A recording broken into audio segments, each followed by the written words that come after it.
What? Who could have foreseen this coming? It's a check trade. Hi. Hello, everybody. Welcome in. Who's this guy? Yeah, I don't know who this guy is, but I didn't see it coming. Just like any raid. Hi, everybody. Thank you for the raid check. Who? Well, welcome. Welcome to another, Tales of Xillia stream where I have way too much money at the beginning of stream because I did off-stream grinding. So, Hi, Alugar! It's about your loan payment, right? I'm good. I almost have 3 times the amount of gold we need to progress. 69. Nice. Nice. Very nice. The mining off stream. Yeah, because I love this game. So, like, literally every time we've ended stream so far with this game, I've just, like, continued playing. So... Which is crazy, because, I mean, what the fuck are you even doing to get this much money in the beginning of the game? Don't worry about it. That makes me more worried. I wasn't actually worried before, but now I'm worried. Well, it's more like there's giant monsters that you can fight. They're like harder, and when you defeat them, you get like at least 20,000 gold or something. It fell off a truck. What did? Money. The money? Oh yeah. I stole it. You know how we saw a CEO or something in the story? I raided his vault. It's all mine now. Yeah, that's what happened. That canonically, that's what happened. But Oh yeah, she's a virus, so you know their security means nothing to her. yeah, it's easy. Like, money is never an issue for us in this game. I'll always have more, and that's a promise. Thumbs up. Okay, so I'm sorry, this just reminded me. I read a lot of romance novels. I especially read a lot of mafia romance novels. And you'd be shocked at how many mafia romance novels have the main like people be super fucking rich because one of them is a hacker who just gets them money. That's always just the plot point where it's just like grabbing money from random places online. Wait, Belle reads romance. Whoa. They grab it from rich people is kind of the insinuation. Not just like, I'm gonna skim $20 off of Timochi's bank account. Like that's like a pittance to them. Yeah. But man, I didn't know that was a common theme in mafia romances. Like, I knew mafia romances were very common, but I didn't know that was like a thing that happened in all of them. Well, see, they're trying to skirt the issue of mafia being actually evil people who get their money from like weapon deals and stuff. Yeah. So the ones that are like not as dark need another excuse for them to be super rich, but also quote unquote mafia. Okay, so they're cowards then. That's what you're telling me. I mean, most of all of the time they still kill people, but it's always like, oh, they're the evil mafia. They have their own morals and blah blah blah, and it's like, okay. Okay, I'm not here for them to have morals. I'm here for them to only care about me. Exactly. It's like, if you're reading a mafia romance, you're in it for everything, okay? Like, yes, I'm in it for the dark shit, and I'm in it for them to only care about one person, and everybody else can just die. Yeah. Like, they need to stop being cowards about it. Come on. We just need to see them kill a bunch of people, and it's really dark.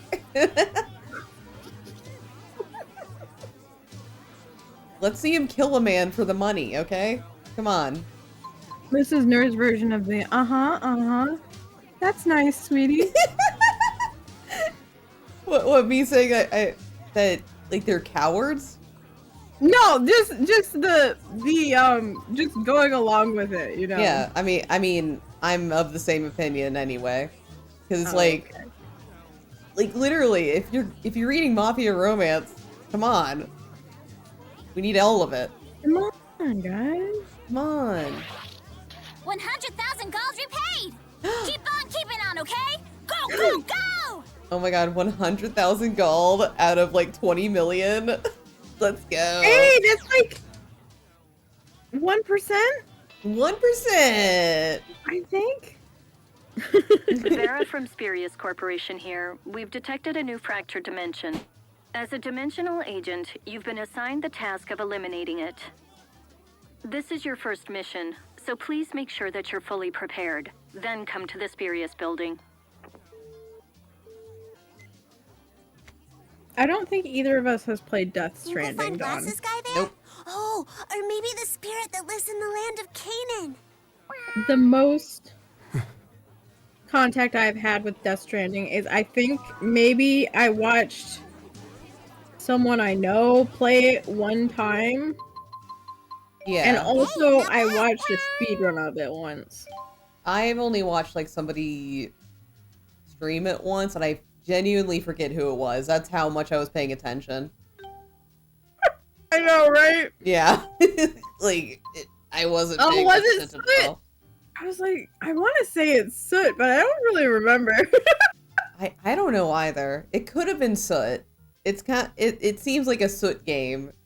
That you Right? play. It does seem like a Soot game. Yeah, I got on Twitter on Twitter, it was still when we were on there, but there was like a VTubing account that did giveaways for small VTubers, and I got Death Stranding for free from them, and Oh.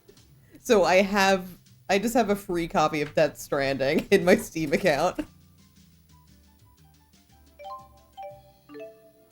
Bye-bye! Or I could play it at some point, but I haven't had the urge to. It was the only game that I had Rest. heard of on the list. Oh? That is Mads Mikkelsen. Even I know that. Wait, Mads Mikkelsen like has the baby? Is he the one with the baby? That's the guy. Yeah. Wait, isn't Mads Mikkelsen like the evil guy? He's like the evil guy in that game, right? You play as Norman Reedus. Norman Reedus. So Norman Reedus with the fetus. Yes, yeah. Yeah. But Mads is also there. And Mads Mikkelsen is there? Okay, alright. I know that one of the endings, that they are on a beach. Oh my god, ending spoilers. I know they're on a beach. I don't think we care. I don't even know the context Somebody of might it. care. I don't. Well, Death Stranding spoilers. At some point, they're on a beach, and that's one of the endings, I think. And that's why the sequel that exists for some reason is called On the Beach. Oh. They're on the beach a lot. That spoils nothing. Okay. Well, they're on the beach at some point. Kojima can't fucking write. I mean, true, I guess. Oh no, they're fighting. Oh my god, Tenten. Yeah, Tenten with the bold statement considering how beloved Kojima games are. Yeah. But he's right though. A bold statement. Very true. You might not get it, but I do. Okay, explain Death Stranding to us, please. I want an essay right now. Slapping the desk. I want that on my desk right now. Right now. Anything? Okay, I'm gonna say another very controversial statement. Uh-oh. Yoko Taro, also way overhyped as a writer. Yeah, I really like his writing because it really vibes with me, but people overhype it. Definitely. Yeah, I wouldn't say it's bad by any means, but it's just way blown out of proportion. No, I And can then agree with treat you. him like he's a fucking, I don't know, second coming of Jesus or something.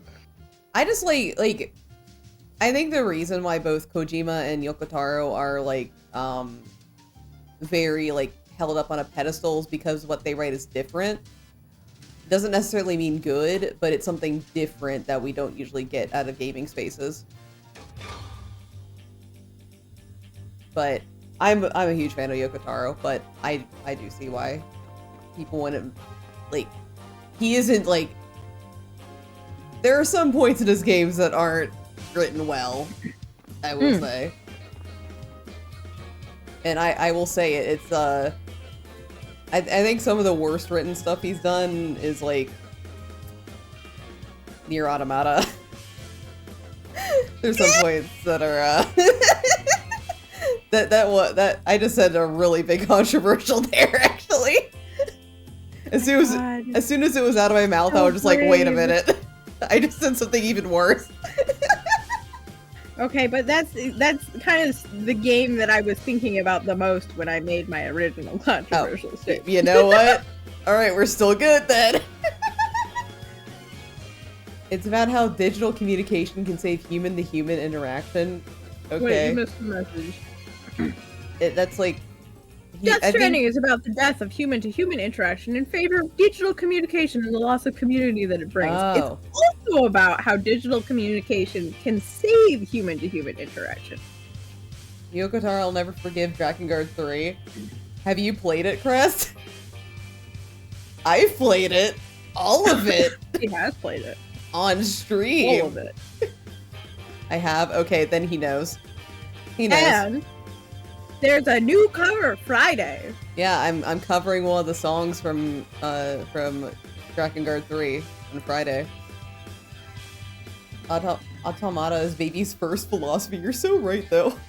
Stop saying correct things in chat. And Kojima. Oh, people like Yoko Taro and Kojima because they treat the audience like adults who can actually think. That is a very... No, I don't think that's quite a correct statement there. I think it's just that they're different. That's what I think.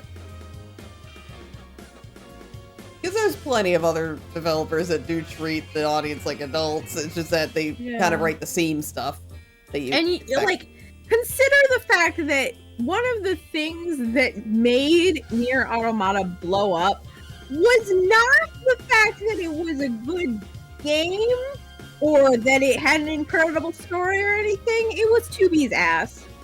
Yeah. It is a nice ass. It is a nice ass, but this is not treating people like adults. Kojima could never write but saves the zoo. You're so right, Don. Yeah, it was 2B's ass, though.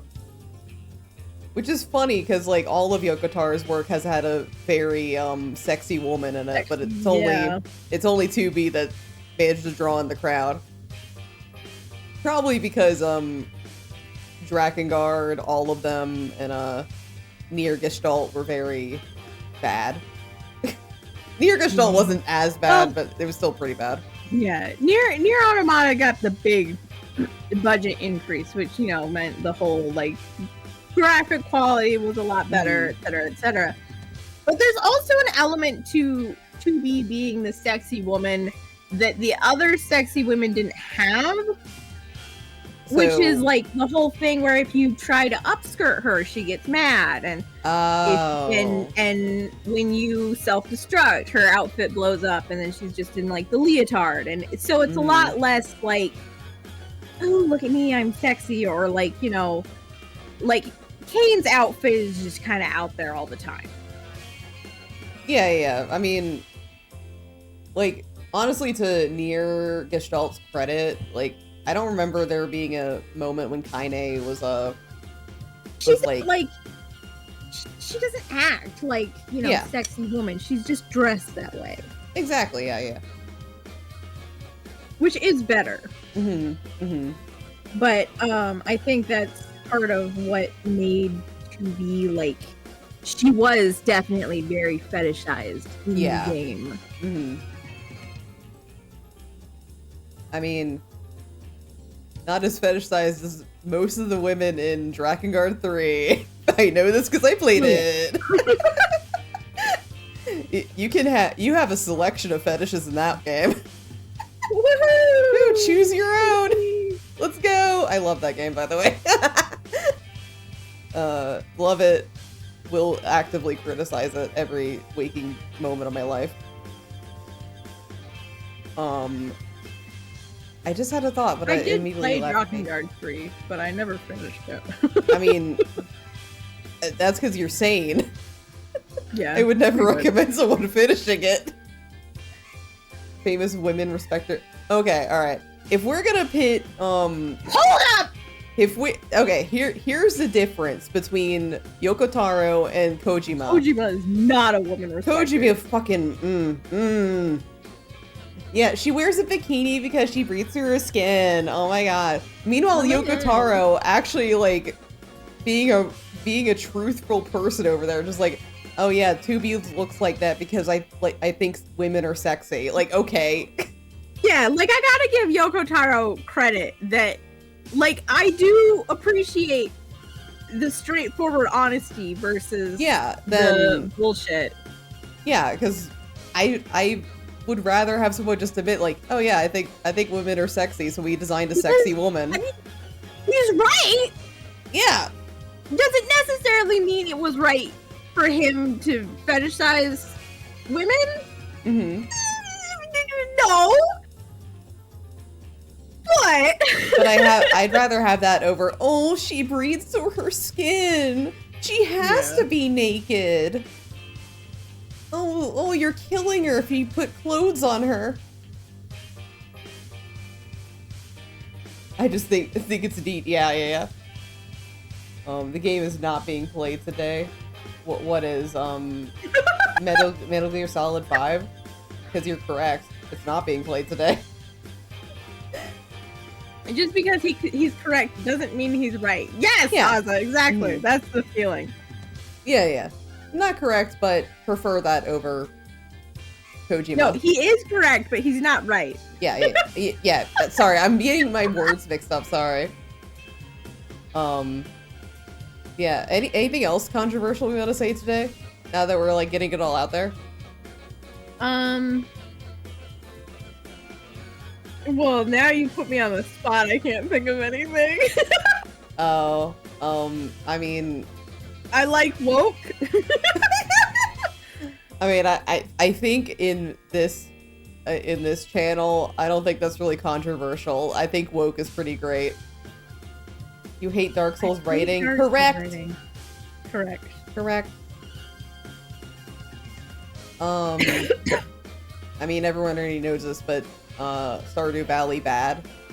Oh my god, Stardew Valley bad! Who else can we piss off? Shit, what other controversial opinions do we have? Shit. Crap. Dark Souls writing is so fucking annoying. Okay. Correct. Quick, somebody tell us a beloved media franchise and we'll insult it. Because I probably don't like any of them. Just give me more Walter? Oh, 621! It's Armored Core. It's the only good game that From Software has ever given us. Oh, okay. I'll just believe you. I don't play Thank any you. From Software games because I don't like You're their so valid. yeah, I don't like their design philosophy.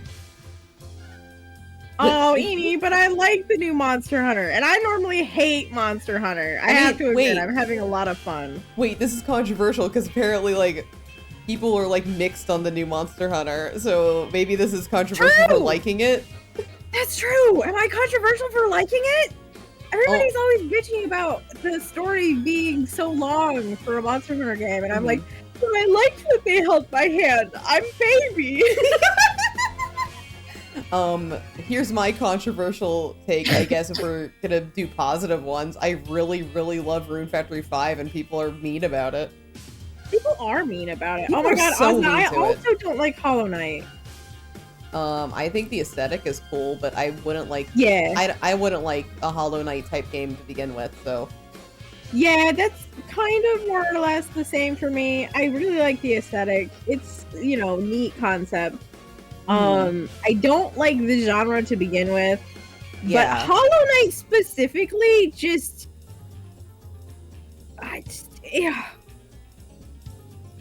I don't know how to put it into words. Like whenever I see Hollow Knight stuff, I just think wow, that looks miserable to play, and I think that about every single game that's like that. So, What do you mean anger, Edie? They're all fucking like who They're out all here aware. still thinking that Silk Song is coming out?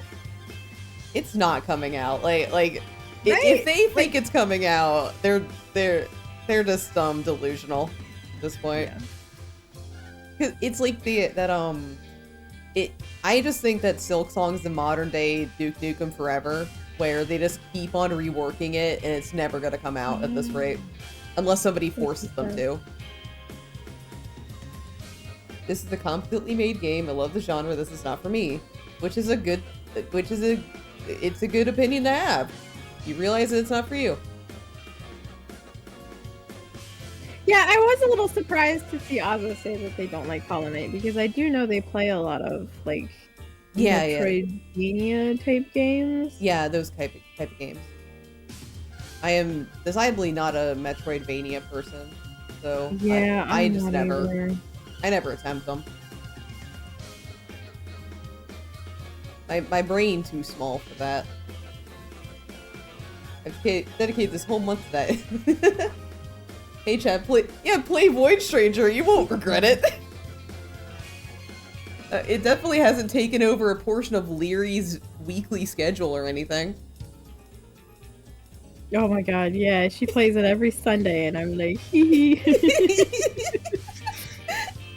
Yeah, And yeah. it's so cute. Leary playing puzzle games is the cutest thing ever, because she does it every Sunday is her dedicated puzzle day. Uh-huh. But if you follow her on like Blue Sky, she posts on there like, oh, I'm so excited because I was thinking about it and I have all these ideas and I'm so Aww. excited to play, and I'm like, oh my god, Leary, you're so cute. Yeah. Yeah, I've been seeing those posted. It's very cute. Oh my god, wait, Edie's got the Edie. new controversial topic. Oh no. Oh. Edie, you haven't seen us discuss this on I Velcord. know, I think Edie might be saying this because they did see us discuss it. Oh, that's true. Yeah. Okay. You're specifically like, oh, what other hornet's nest can they hit today? And he was like, I know what to do. Bring out the Infinity Nikki discourse. Oh my god. We Yeah. had fucking I hope you several people are typing going on during the fucking Infinity Nikki. Yeah. Like, everyone has so many opinions for Infinity Nikki, and all of us are correct, by the way. Yes. And I feel so I know several people still playing it. Yeah. I'm not gonna name names. You can say me. I'm playing it still. Well, yeah, I mean playing it. Oh. Like they do the events and they do like streams of it and everything. Oh. I'm not And streaming it, but I watch them play and I listen to them talk about it and whatever. And I'm like, how are you? What is the disconnect that you think this is okay? That they're like, oh, Infinity Nikki is so generous and blah blah blah. And I'm like, you're here grinding. yeah.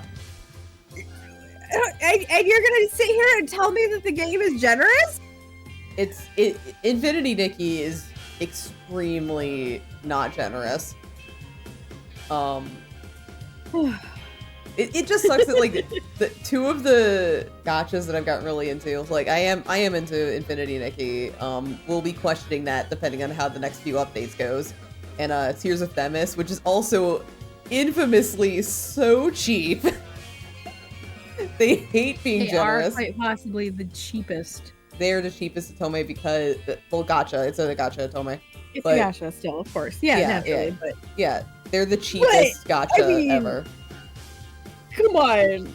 If Love and Deep Space can give me like a full 10 pull on like every banner, Oh my god. yeah, from the event, then how come, I logged into Tears of Themis and it was always like, get 3. Yeah. If you're lucky. Only if you're lucky.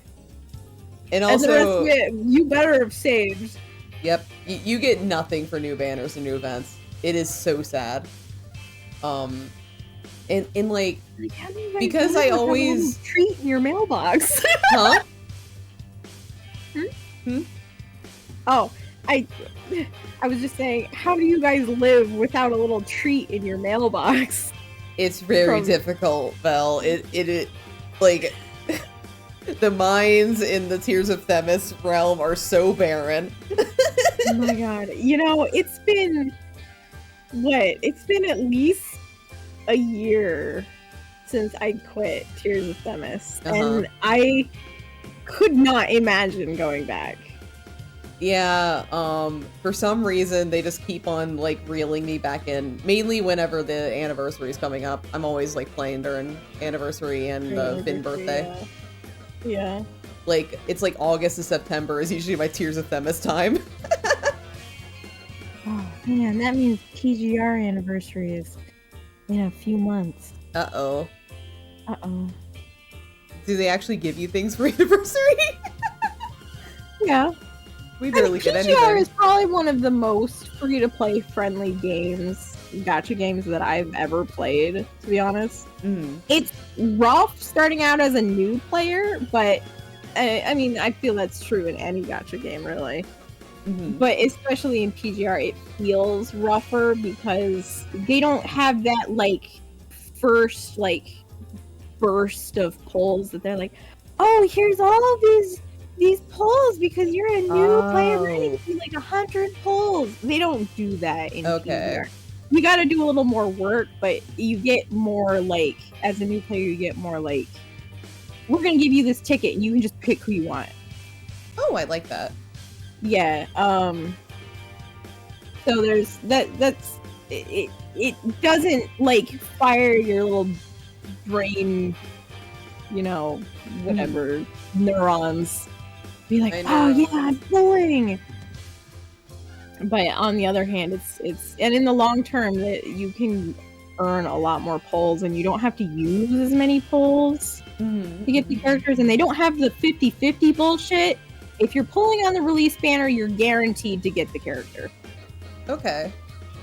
Yeah. So it's in general, I really wish that more games took some of PGR's practices into account, but they're not predatory enough. Yeah. Like,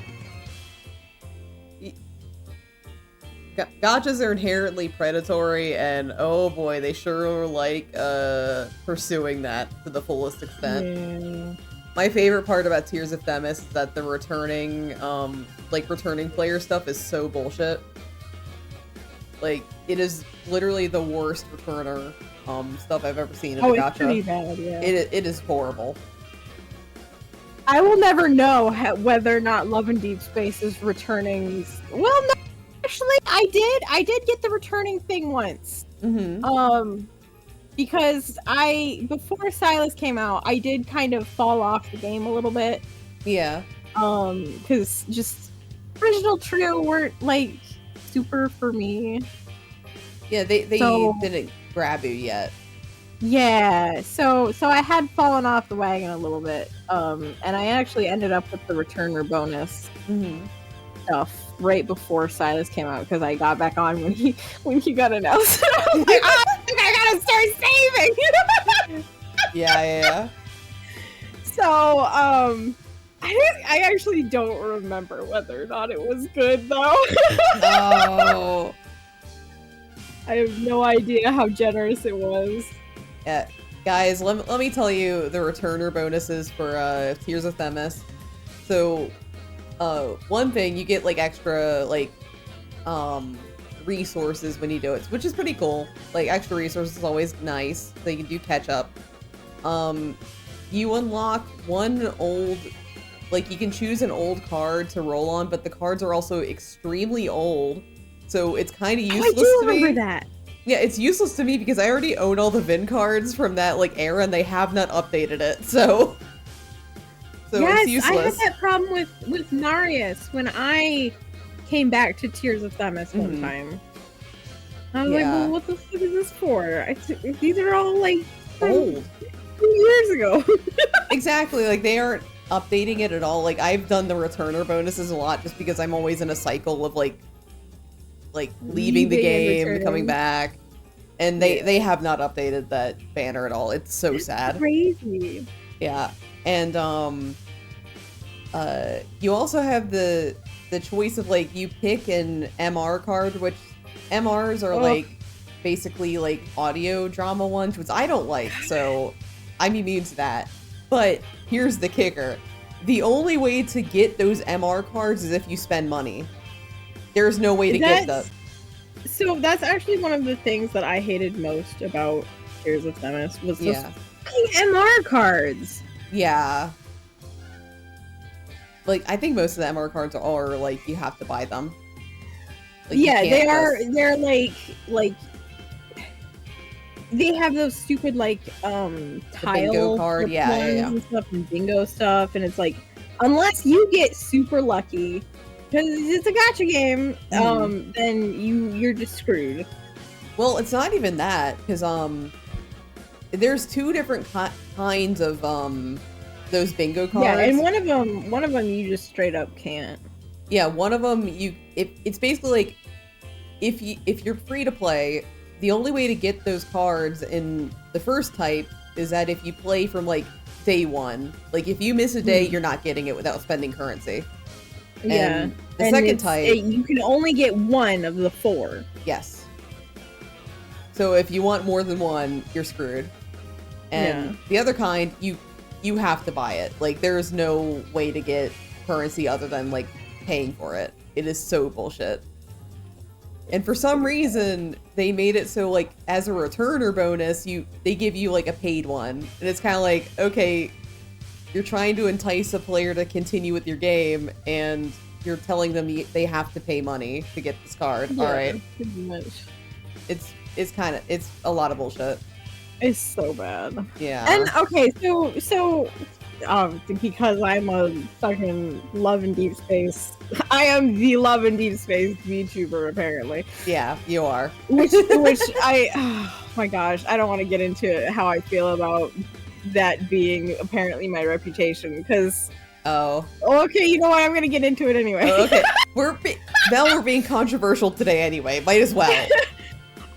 I have this problem with I don't know. I guess it's being stereotyped. It makes me incredibly uncomfortable. To be like I don't know, simplified into she's the Love and Deep Space VTuber. And I think part of it is unfortunately some amount of like internalized shame over enjoying romantic content, because that's unfortunately back in the day was very much kind of the sentiment of that kind of content. And I don't think I don't know if I'm ever going to be able to let go of that. But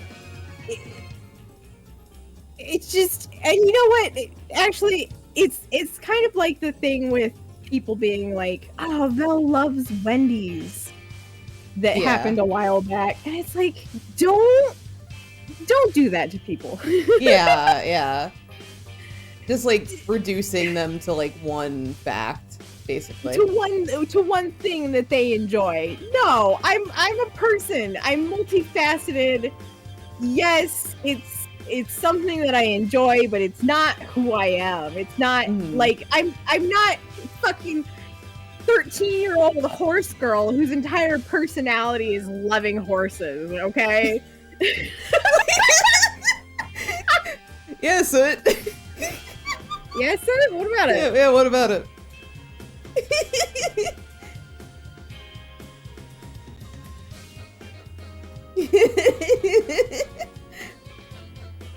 I mean, I've dealt with it sometimes. Like, there's that one time, like, earlier in my VTubing career where, like, I was just known as the tsundere who didn't want to...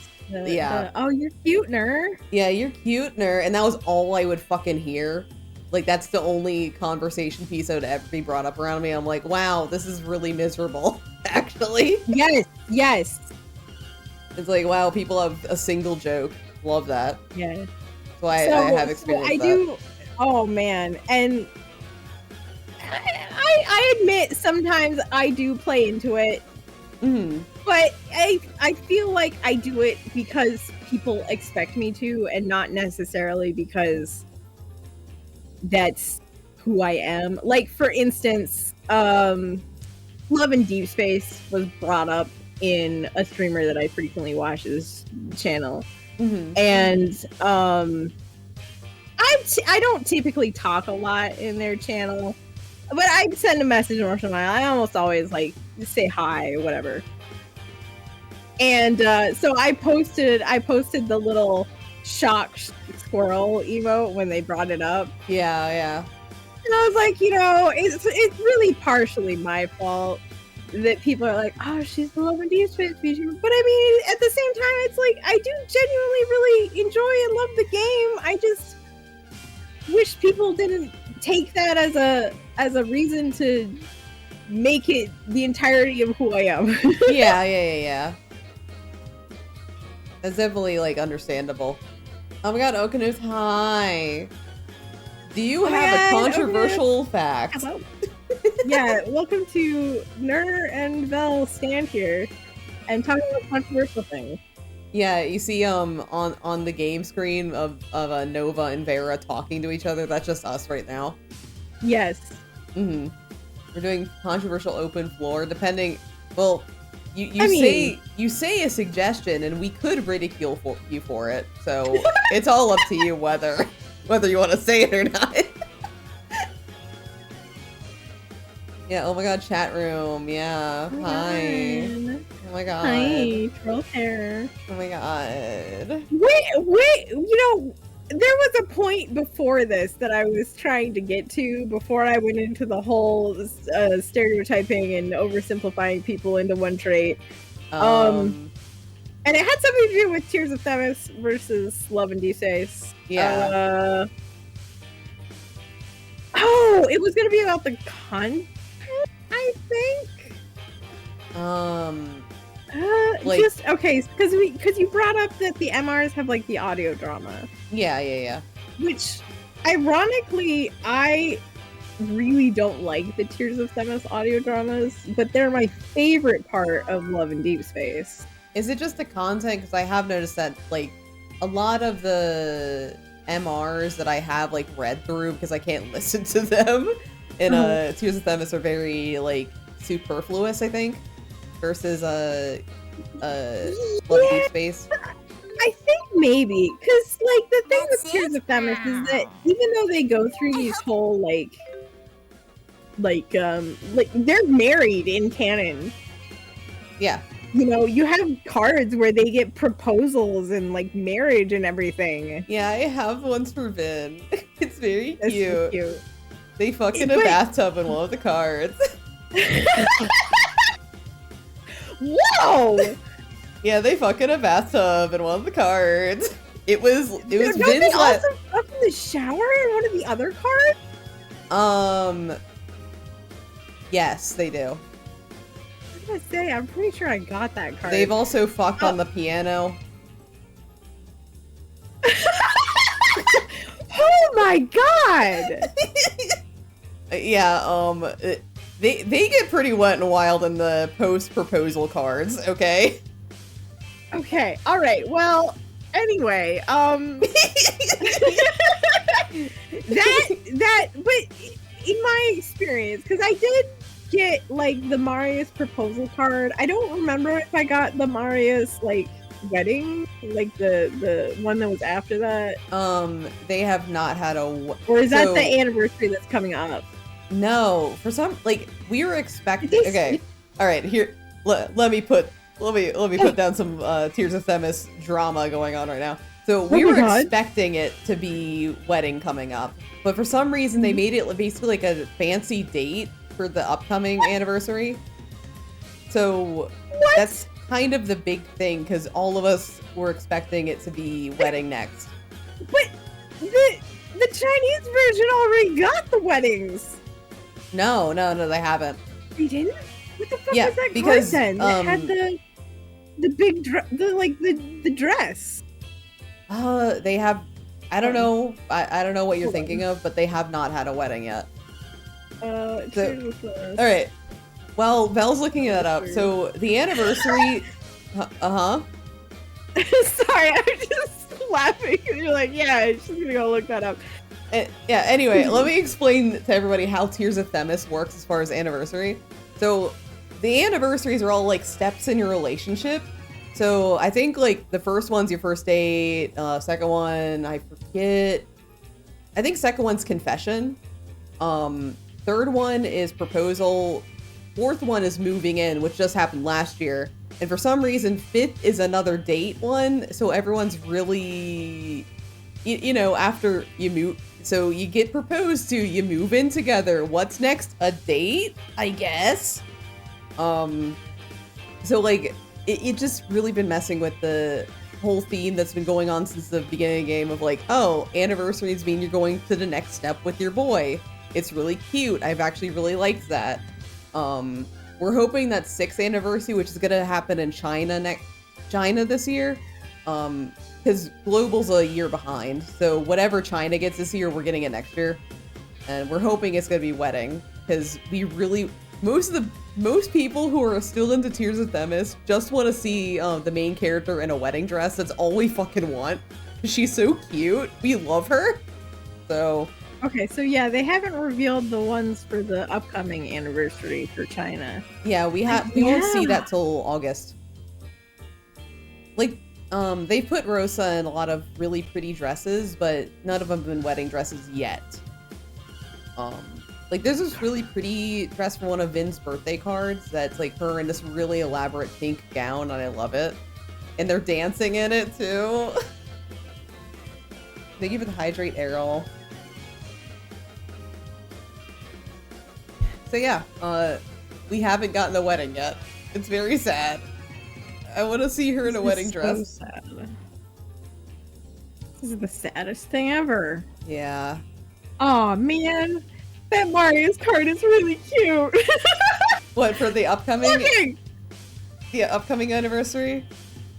No, date? it was well, actually, yeah, because that was China's 3rd anniversary. So that would proposal? be our upcoming anniversary, right? No, that was that was last year's. Yeah, moving in was last year for Global.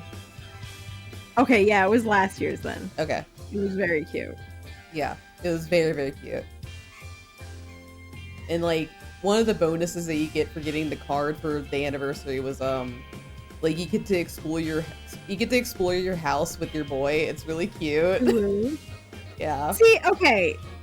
This is I'm circling back to the original topic that I was on here with the content thing. Tears of Themis content after having played Love in Deep Space is like, wow, you guys really just do the bare minimum, huh? Yeah. I like it though. We used to live like this? Yeah, I still love like this. Oh my god! You get like you don't even get you get a card, right, in Yes. Tears of Themis, and you get a little story that goes with it. Maybe you get a little cute like after story thing where you get to, I don't know, sit at a table with them and have some words. And fuck in the bath. Yeah. And fuck in the bath, but that's part of the story. It really is. They do fuck in the bath. Like, you get nothing else. There is no there's no new home screen dialogue. Nope. You have to get that separately, and you have to pay for it. Yep. Outfits are paid. And there's no because the gameplay in Tears of Themis is just the little card thing. So it's not like the characters say things during that. Like, you don't get voice lines from that or anything. Like, I think New Carnival does have voice lines. Well, no, they only have it for the olds, I think. It's been so long since I played New I Carnival. know, it's been a really long time, but still, like, you know, the card-based games can have a little more to them, although I understand, you know, the bar is pretty low on Tears of Themis gameplay because you just hit auto and look away for all of it. My cards are so overpowered that I never have to think about it anymore. It's all auto. Exactly. Oh my god. And I cannot believe we accepted this and we're like, oh wow, this is, you know, Tears of Themis is the only like gacha game targeted towards women. It's really fun and great, blah, blah, blah. And I'm like, we lived like this. Yeah, we lived like scraping the bottom of the barrel. Yeah, they still do. She still does. I still do. I just I look really at like Baby it. Okay? and I think the same way. So. Oh, Baby, I can't get into that one. It's I genuinely, the Obey Me story intrigues me so much that sometimes I still look it up to see what has happened because it's the fucking batshit insane stuff that goes on in that game. But it's like the equivalent of a like rhythm game gacha in terms of how difficult the events are and how greedy it is. So yeah, that's a whole other bag of worms over there. Well, I know somebody who's really into Obey Me, and once I tried to play it just because I was like, okay, well, if they really like it, let me see if I would like it. And I had the same reaction to Obey Me as you just did to Tears of Themis. Just like, you live like this? Horrible. Like, that's one game I can never get into. You know, I gotta say, Tears of Themis is still above Obey Me. Yeah. This is true. This is like, Tears of Themis is like, are you just living in purgatory? And Obey Me is like, oh, you guys aren't just in hell in the game, you're actually in hell! Like, this is bad. Put yourself there! Like, what? Love yourself. Get out of there. There's a whole new world. There's a whole world out there. Teach me I wouldn't necessarily bring them over to Tears of Themis, but they can find other things. Like, they don't have to live like this. Oh my god. Also, on that topic, Tears of Themis is also extremely beginner unfriendly at this point. There's no way you can have a good time going in at this point. That's why it's losing money.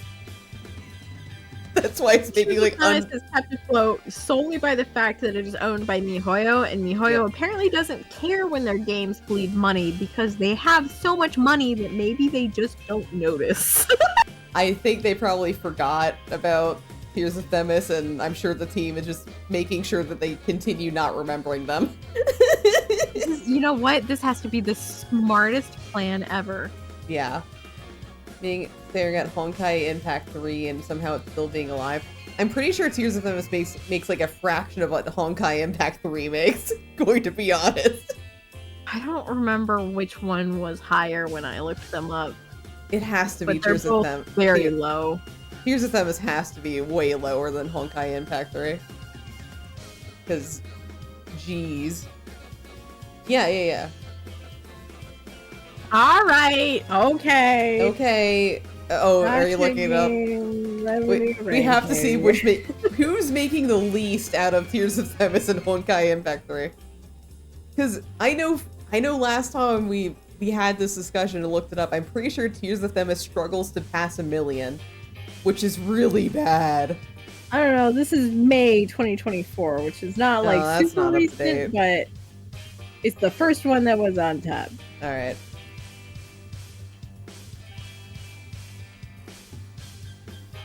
Let's see. Oh, this is for ants. Finally, a ratings board for ants. Love that. Let's see. Ants!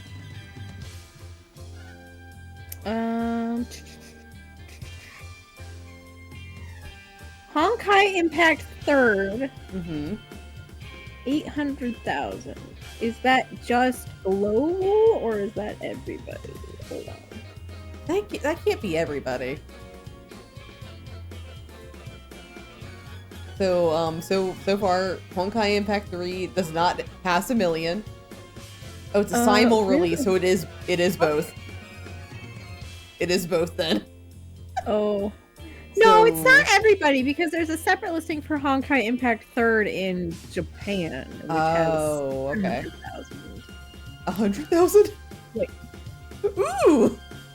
No, 700,000. Oh, okay, never mind. Yeah, so it's at 1.5 million right now. Alright. Where the fuck is Tears of Venice? You gotta keep scrolling all the way to the bottom for that one. There's Punishing Gray Raven. Ooh.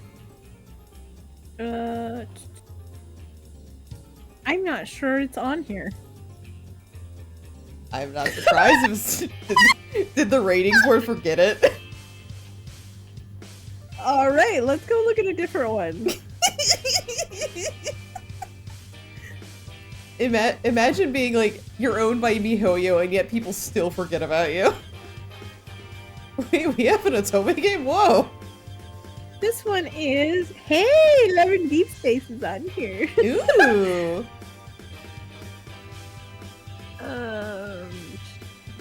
Opens the basement. They probably keep the Tears of Themis steps in the basement. You guys are making my your God. Otome game?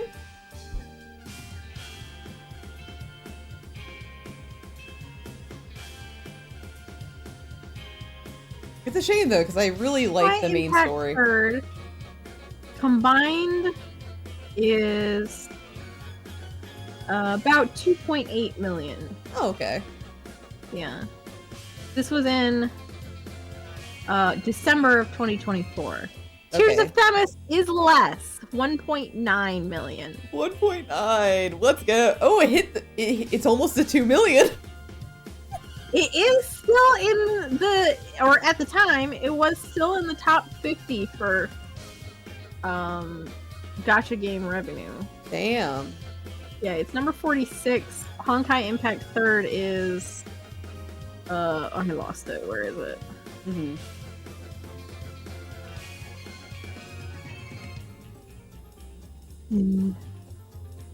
Now these are, of course, these are like estimated because most places don't actually Report. report it. I think the only one who has to report it is like Apple or something. Yeah, The iPhone. Or, Yeah, iPhone does. 39 is Honkai Impact Third. Okay. Yeah. Well, we have the answer. Tears of Themis is the worst performing. Lovely was number 1 in December Let's keep it up. 2024. I'm so proud of it. I'm so proud of them. I'm proud of your boys. They're making a lot of money. Thanks. As if it makes any difference to me. Aside Yeah. from the fact that it means that I still get content. Yep. I mean, apparently since MiHoYo keeps forgetting Tears of Themis exists, it looks like I'm still gonna get content regardless of its performance. Woo! Woo! I can get more story out of that. The story for Tears of Themis is still very good, by the way. I like it a lot. It's like a detective kind of story. I like it. Artem gets tied up and beaten in one of the story events. Yes, he does! He does. I saw that. I will say that I like that Tears of Themis doesn't like shy away from darker topics. Like from the get-go, the game embraces the fact that you're a lawyer. Yep. And you deal with some fucked up shit because you're Yep. not just like a whatever. What are they called? Attorney. No, like the people who are like you're involved in like criminal cases. Oh, yeah. You're part of like Versus you're the- part of a special like group of people to like specifically break up a drug ring. Yes. Like, that is yeah, the plot of the game. Yes, and so like there's a lot of like really dark cases where like people die, and there's like issues with the allotment of like the estate, Yep. and stuff like that, and like just really serious issues in Tears of Themis that Yeah, just want yeah, a game about being like a civil suit lawyer.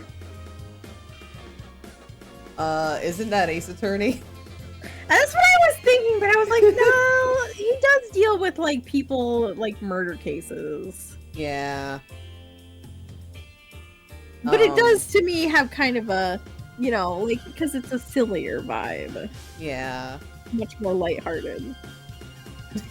No.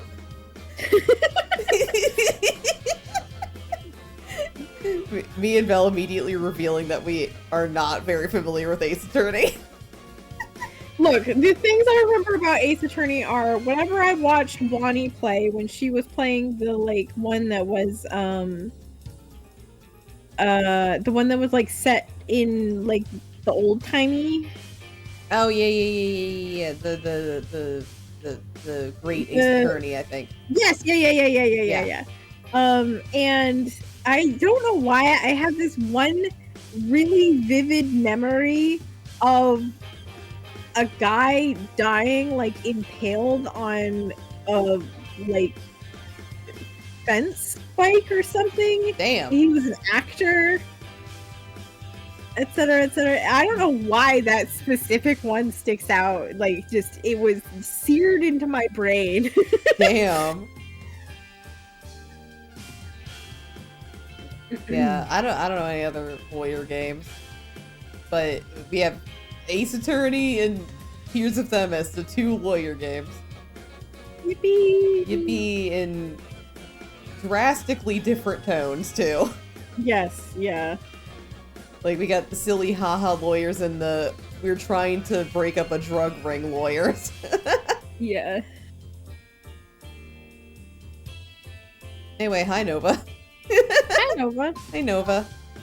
Things that Tears of Themis and Love and Deep Space have in common. Sexy men, child experimentation. Yep. Told you, that's a company secret. Correct. But my lips are sealed. You must know what happened to Julius, right?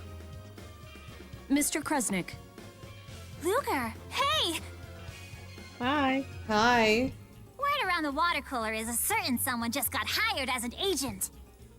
Congratulations! Like big bro, like little bro, right? I know how much you wanted the job. Aw, I love Thanks. Nova. Aww. She's so The old lady supportive. here. Just gossiping with my twin sis.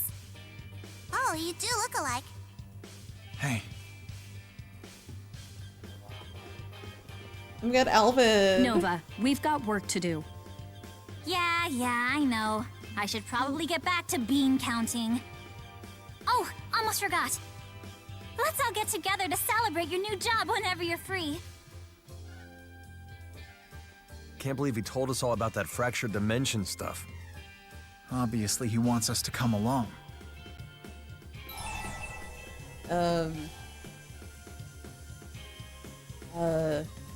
You'll help me?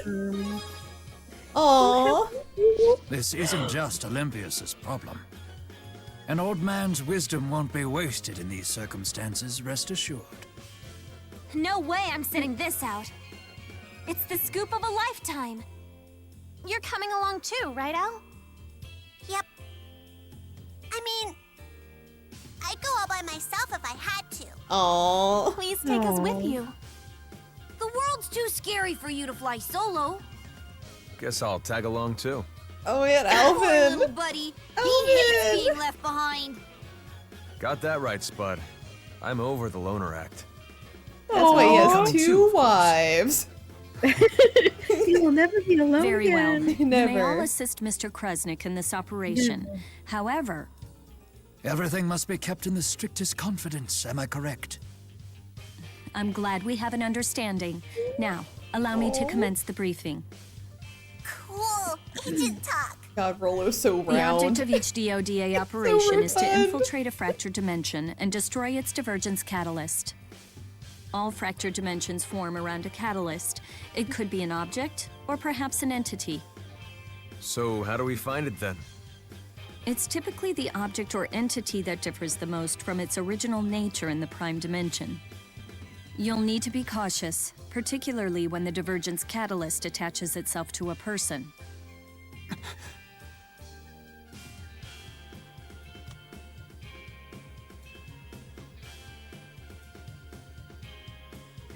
I've transmitted the coordinates of the target rift to your GHS.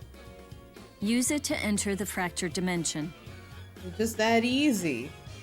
You just go there. You just put it on your Google Maps and just drive over. It's just that easy. Just that easy. Is that how getting isekai works too? I just pull up my phone and I'm like, all right, I'm going to the other dimension. Bye, fellas. You stupid! Put it on a GPS. We'll get isekai in no time. We're going. Yippee! Yippee! It's fractured dimension number F4216.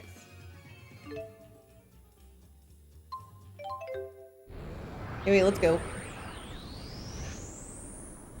Just that easy. I guess this explains that funny feeling we've all been having. It's Triglyph Central Station. I suppose it would follow that this is the rift. But are we really in a whole other world right now? It doesn't look any different to me. No, it's slightly sepia toned. But only very slightly. We've confirmed Just your entry into the into fractured it. dimension. Commence your search for the divergence Yo, catalyst. they can call each other between dimensions? Cool. It still works?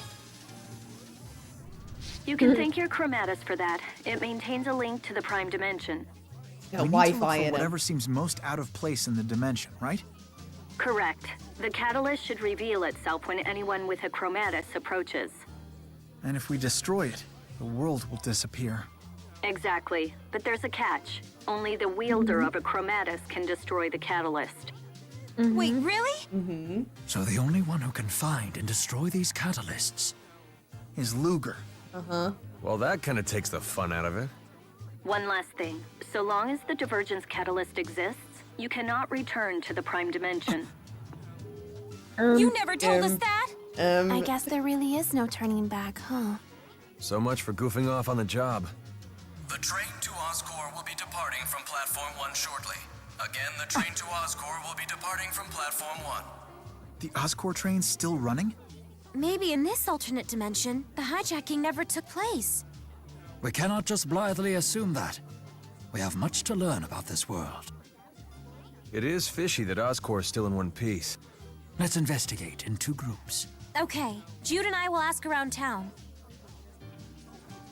Luger, you handle Oscorp. We're on it.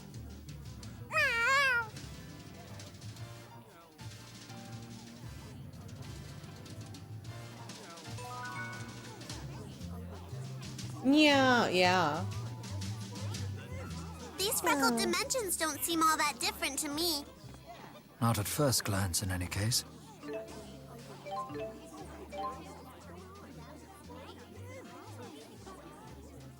We're just walking on without shoes. Well, he can't afford them. Yeah, and they'll just let him keep going around without shoes.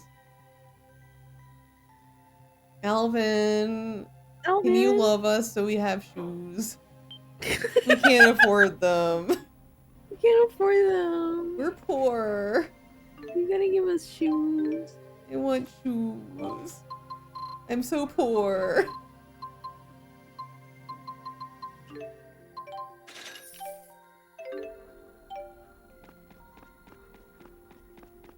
There's a train station connected to...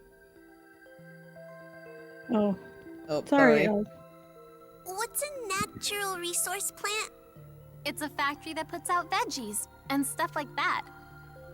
Puts out weird vibes, too. It's pretty standard for Olympias. Well, except for its size. None of the others are this big.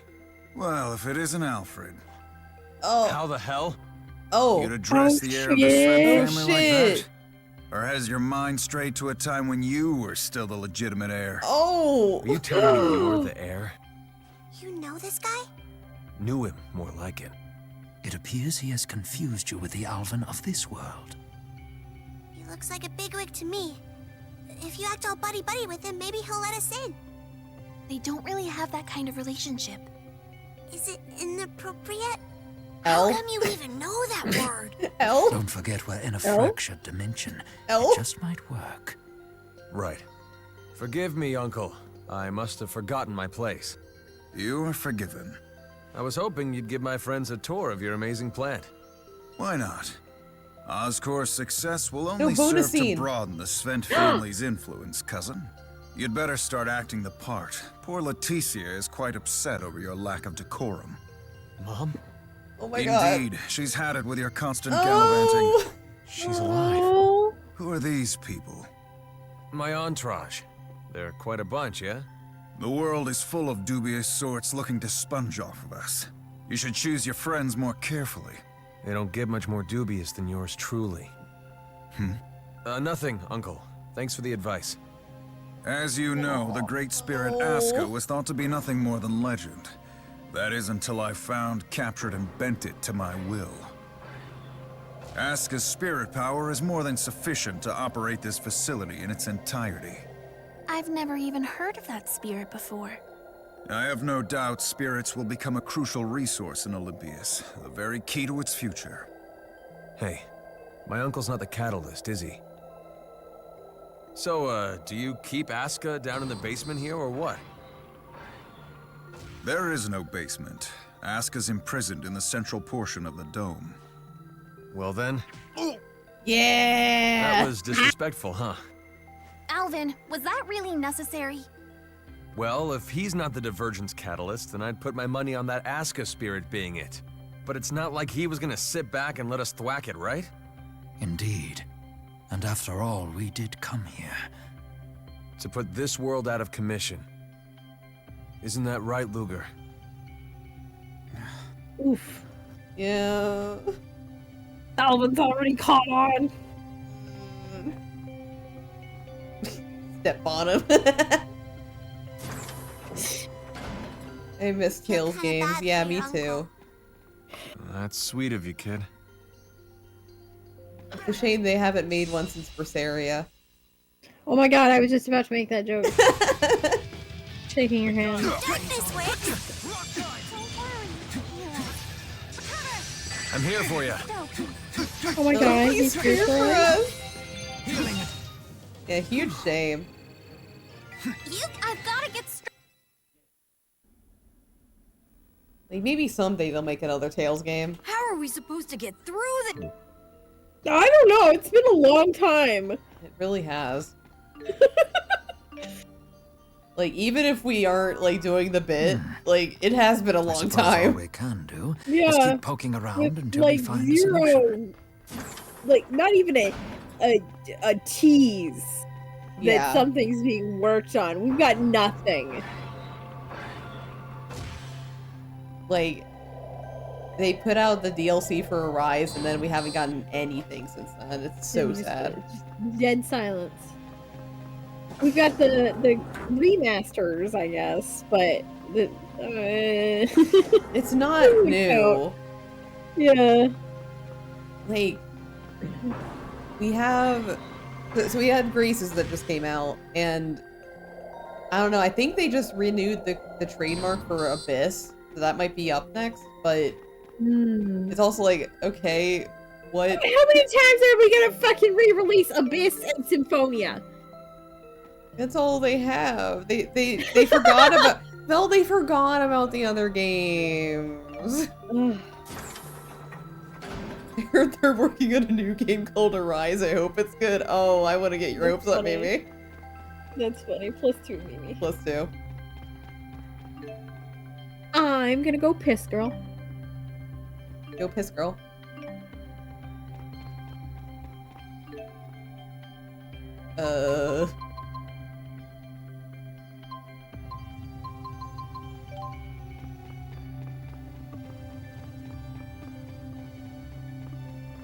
You misspell? Don't worry, she'll be back soon. I got a key card. They just killed this guy. It doesn't matter, they're all gonna die anyway soon. Darkness works. We got him. Hey, all. Isn't Tipo amazing? That's right. Walk as I'm long not as just fuck, cute. bro. I'm strong too. You're more like creaky. What walk? Creaky? Yeah, creepy and weak. Is that how you view me?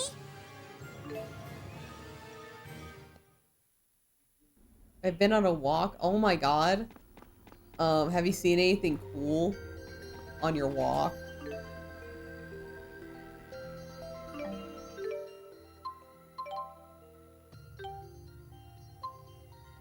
Oh, here we go. E8778. Yeah, did you see a goat? You met a new dog? What's the dog's name?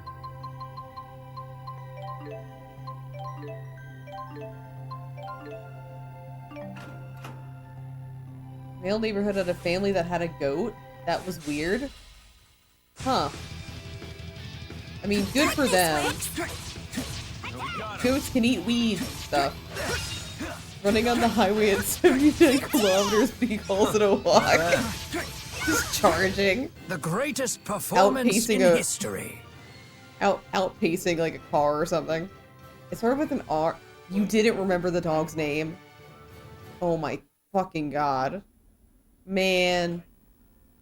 Imagine not remembering a dog's name. Come on.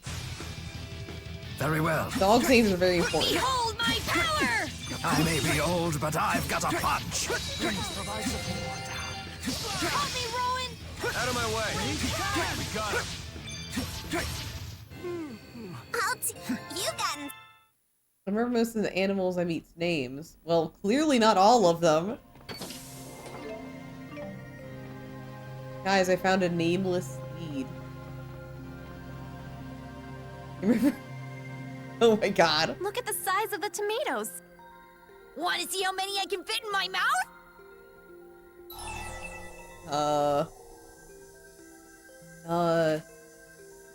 Tomato dishes are my specialty, you know. Alvin liked that. Are you a good cook? He's pretty good. Really? I'd love to try your tomato omelet sometime. Tomato omelets? Ah, but roasting a tomato retains its juices. We got high and Earth is today. not to be underestimated. Ugh, tomatoes are gross. I'm with you. I draw the line at ketchup. Alvin? Your loss. You two eat like 5-year-olds. Nuh-uh. Nuh-uh.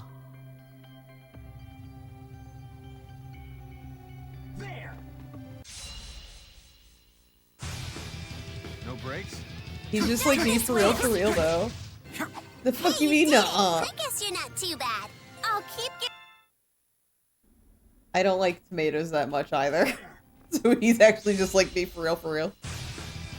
No brakes? Darkness works. It was Ricky? Oh my god, a dog named Ricky. Not bad. Oh. Same but own that. Super easy. Man, I feel... Oh, Ricky. This grown-ass man just pulled a nuh-uh. I'll do it too. Nuh-uh. Nuh-uh, he didn't do that. Uh-uh. Uh-uh.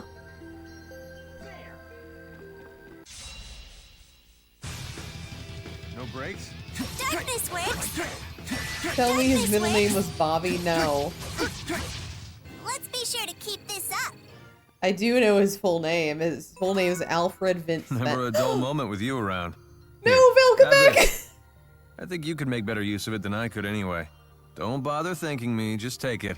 Oh wait, that's I the always same as look out for my before. friends. Yeah, that was the same as before. He gave us a cool thing though. The dog, Ricky Bob. Oh, Ricky. Funny.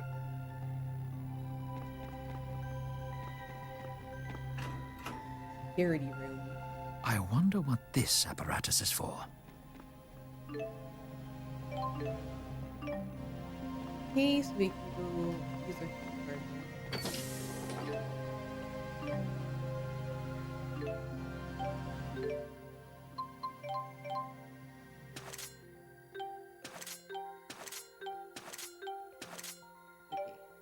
Hope she's not getting distracted by Silas and oh my god, Mimi. Oh, by the way, we didn't cover this earlier, but you know how yesterday when I streamed I was having a big issue with Avalon Code? Belle's already beat the game for me. So I'm gonna be playing more of that on Saturday. It apparently took her 40 minutes to beat the boss. So but she did it, and I'm like I'm a little fearful of her power. I don't know what she did to do it, but it got done, and she gave me the save file already. So that means on Saturday I'm fucking Heath live on stream. Yeah, Belle is a gamer. I'm not on the level of Belle. Bird up. Yep. But yeah, she beat the boss. Hi. Oh, hi. I was telling everybody that you beat the boss in Avalon Code for me. Oh, yes. Yes. Yes. Yeah, I was originally not gonna do it until Wednesday because I got things going on. Monday, you know, I work and then I had to clean because I got people coming over to install new internet tomorrow. So I gotta do it because they might be here right after I get home from work tomorrow. I don't know. Yeah. So I still haven't turned this reminder off. I gotta do that actually. Because I set a reminder for Wednesday in case I forgot that I was supposed to be doing this for Ner. And then I went, well, I've had some time before Ner collab, so why don't I just like boot it up and make sure that the save works, you know? So Wednesday comes at, and then I was like, well, what if I just figure out the controls? 'Cause it's been a long time since I played, and I'm on a certain program, you know, etc. Yeah. And then I was like, well, what if I just did a little, you know, checking the gear, making sure everything's ready. And then I was like, well, there's some time. What if I just, you know, tried the fight? And then I was like, I'm doing the fight, and I'm like, man, this weapon really doesn't do that much damage. I really should have gone and gotten different gear. And I'm like doing the fight, and I'm like, oh, this is gonna take forever. And then I'm like, oh wait, he's dead? Oh my god! I was like, wait a second. You're just like, wait. Really, you're just like a completely goated, like maxed out gamer over there. You're just like, oh, like I need to get better equipment after this. Wait a minute. Wait. And when the cutscene popped, I was like, is this like a phase change? I don't remember this fight very well. Does he have like a second boss fight? And then it was like, well, here's the tablet and the last question about how you want to create the new world. I'm like, huh, interesting. Huh. That's it. Oh my god. Anyway, by the way, you have a spirit bomb now, and it's what? Yeah, you have a spirit bomb now. I didn't use it, but I just made it because I was like, maybe it's better. I don't know. And then I didn't use it. I was like, So you have a spirit bomb now. I don't know what that even means, but thank you. You're welcome. Well, your favorite bomb that you made. Yeah, my dynamite. Yeah, your dynamite. Okay, well, now you have a spirit bomb. Okay. And it's got like 300 more attack. Okay. All right. Thank you. I have a even powerful, more strong, more powerful dynamite now. Yeah. That's called a spirit bomb. Yeah, you remember when you got that weird joystick looking, like it was like the cross between a joystick and a UFO, like little slide puzzle thing? Yeah, the anyway, that was a spirit bomb. It was a spirit bomb. I thought that was a Beyblade. Like, legitimately, I was just like, I'm not making a fucking Beyblade ass thing. Okay, well, I have a spirit bomb. I'm gonna use it to fuck Keith later. Are you gonna use my save file to romance your boy? No. Oh, okay. That's what I was curious about. Because the thing is well, it might be possible. Here's the thing about the spirits, because you entirely skipped this part of the game. Oh, okay. The spirits all have like shackles on them, right? Yeah. You're supposed to unshackle them. Oh. I am? Yeah. Uh-oh. I Okay, mean, well, oopsies.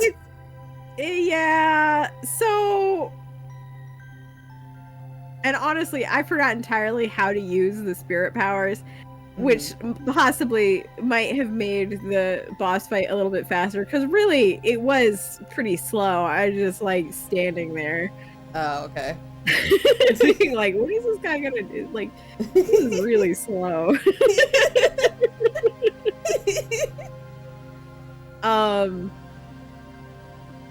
I really don't remember how to use the spirit powers. I wonder how much damage they would do.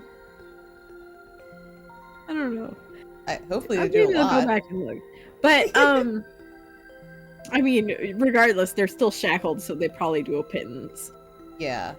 And I don't remember if there's a cutoff point for when you can unshackle them, so I don't know if right before the boss fight is too late or not. I mean, I would assume you could just unshackle them whenever. Yeah, that's the thing, is like, I don't remember if you can do it in post-game or not.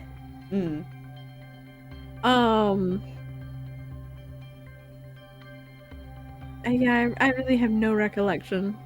God, when you revealed to me that, like, oh yeah, your favorite boy, you can't romance him until post-game, I was like, oh my fucking god. I've been worried so much.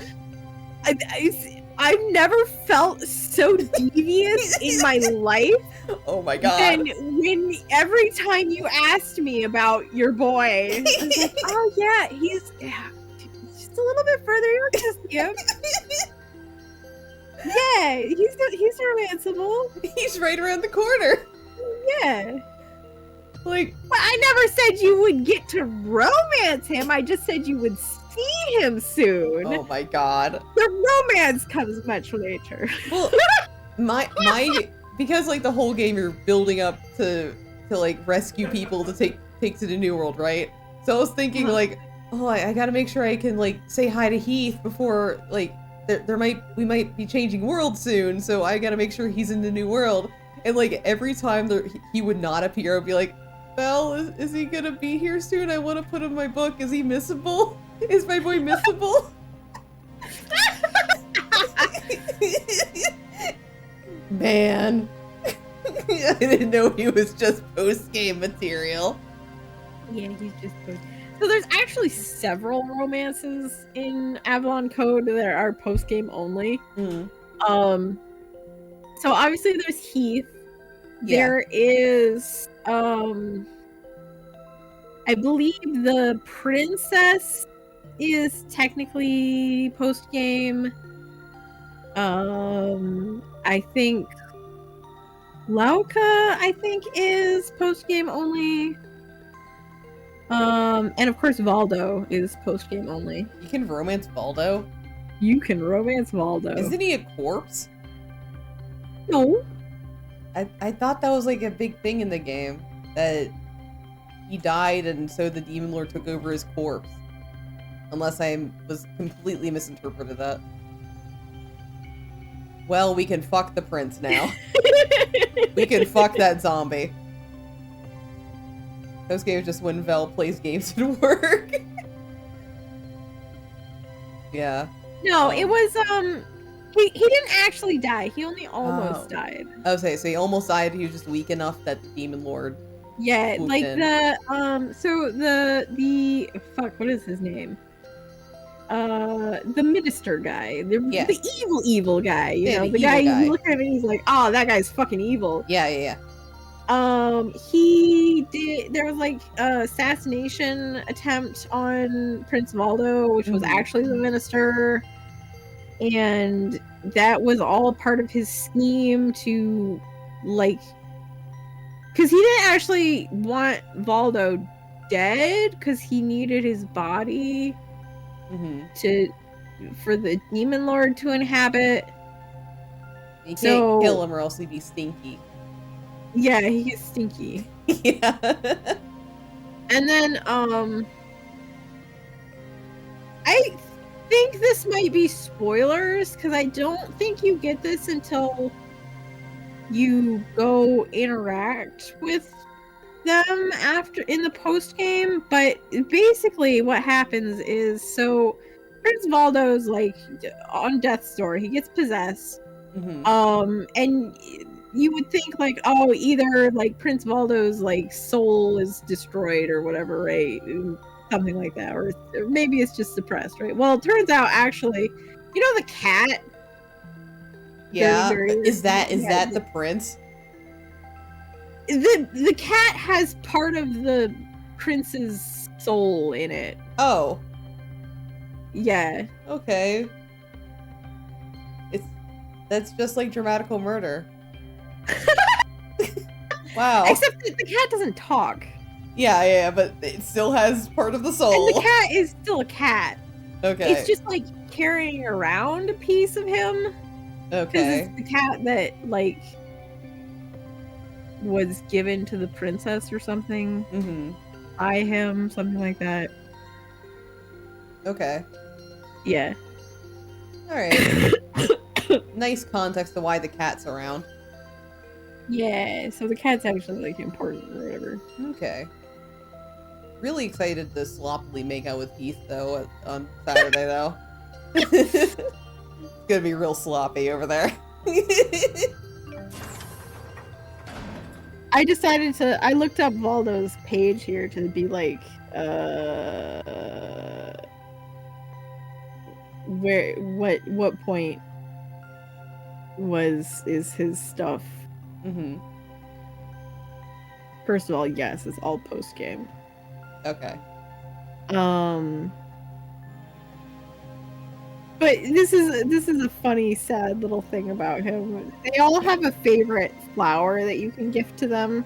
And it's based on the meaning that the game has assigned to the flower. Okay.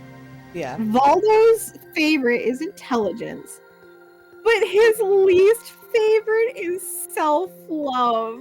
No! Oh no! That's so sad. Very sad. It's very, very sad. After I finished the game, well, quote unquote finished the game yesterday, I did try and look up fan art. There is nothing for this fucking game. And it's so sad because really, I mean, I admit, I shouldn't say admit because it's not like begrudgingly or anything, like it's just a statement of fact. The game is clunky. Yeah, it's clunky. The combat is clunky, the book is clunky, you know, it's got really cool, incredible ideas, especially with like the code system and all that, but it does control pretty poorly most of the time. Correct. Let alone on a fucking, you know, DS. Totally real things. DS. Yeah. It is way better on an actual DS. Okay. Playing it on a totally real DS, I was like, man. Yeah, it was this rough. Is rough. Yeah.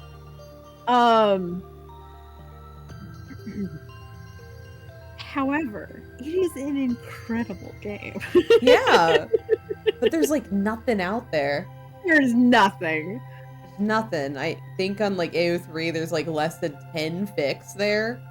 Okay, but to be fair, AO3 was not a thing. Okay, when that is Avalon true. Code came out. If you wanted to find Avalon Code fanfic, you would have to look elsewhere. Okay, just a second. I'm pulling up fanfiction.net. All right, let's see what's going on over here. Now you got me curious. Fanfiction.net. Oh, we're both looking now. All right. We're both looking. You look for your boy Heath. I'll look for my boy. Well, I'm just looking for in general. Yeah, just the general tag. Because looking up specific shit on fanfiction.net is horrible. There's 78 fanfics. Hey, that's an improvement. Yeah, that's a lot more. 7 times more than probably almost 8 times. Almost 8 times more than what was on AO3. But the problem with like searching fanfic.net is that you can barely find. It's really hard to find anything that you specifically want. Less than a certain car series we watched. I know. The Avalon Code has less fanfictions than the entire Fast and Furious franchise. Not surprised by that. I'm not surprised. Fast and Furious is probably mainstream. It's mainstream. You gotta expect some stuff. But the only like fan art that I've seen on like around different websites is like mainly. It's like most of what I saw was for Anwar and your boy. Oh yeah, Anwar is pretty popular. Yeah, but that's all I see. Like I saw nothing of anybody else, and it's really sad. I have seen a little bit of like the MC with the little girl Minya. Like Aww. Just cute art. That is cute. And what's the fire spirit's name? Rex? No, that's the guy we hate. I fucking hate Rex. Rempo! Yeah, Rempo. I know it starts with an R. Yeah, Rempo. Yeah. I think I've seen one Rempo art. Only one. Only one. Yeah. I didn't see like nothing for Nanai, nothing for Fauna. Of course, Can I tell you? What? Sorry, I'm deep in the Avalon Code. Okay. Pages. Okay. So I pulled up Heath's because I was like, I wonder how many like little scenes Heath has in his romance. You know. Oh no. I'm not gonna tell you. Okay. But I do want to tell you his least favorite flower meaning is rejected. Oh and my god. His favorite flower meaning is giving you support. I love him even more. He's so cute. He's so cute. I like every time there's a new like story scene with Heath, I was like, fuck, I love him even more. He's so good. You get thrown in jail with him. The bonding experience. Yeah, you escape from jail with him. He teaches you how to fight when you don't have any other way to fight. I love it. Ooh. Ooh. It's really it's really good. I love him. There is no fan fiction or fan art about him, I think. Yeah, I don't. So sad. But you could be the first person with Heath fan art. You mean fan fiction? Let's be fucking real here. No, the insinuation here was because you have art with like Anders and you have art with Raven.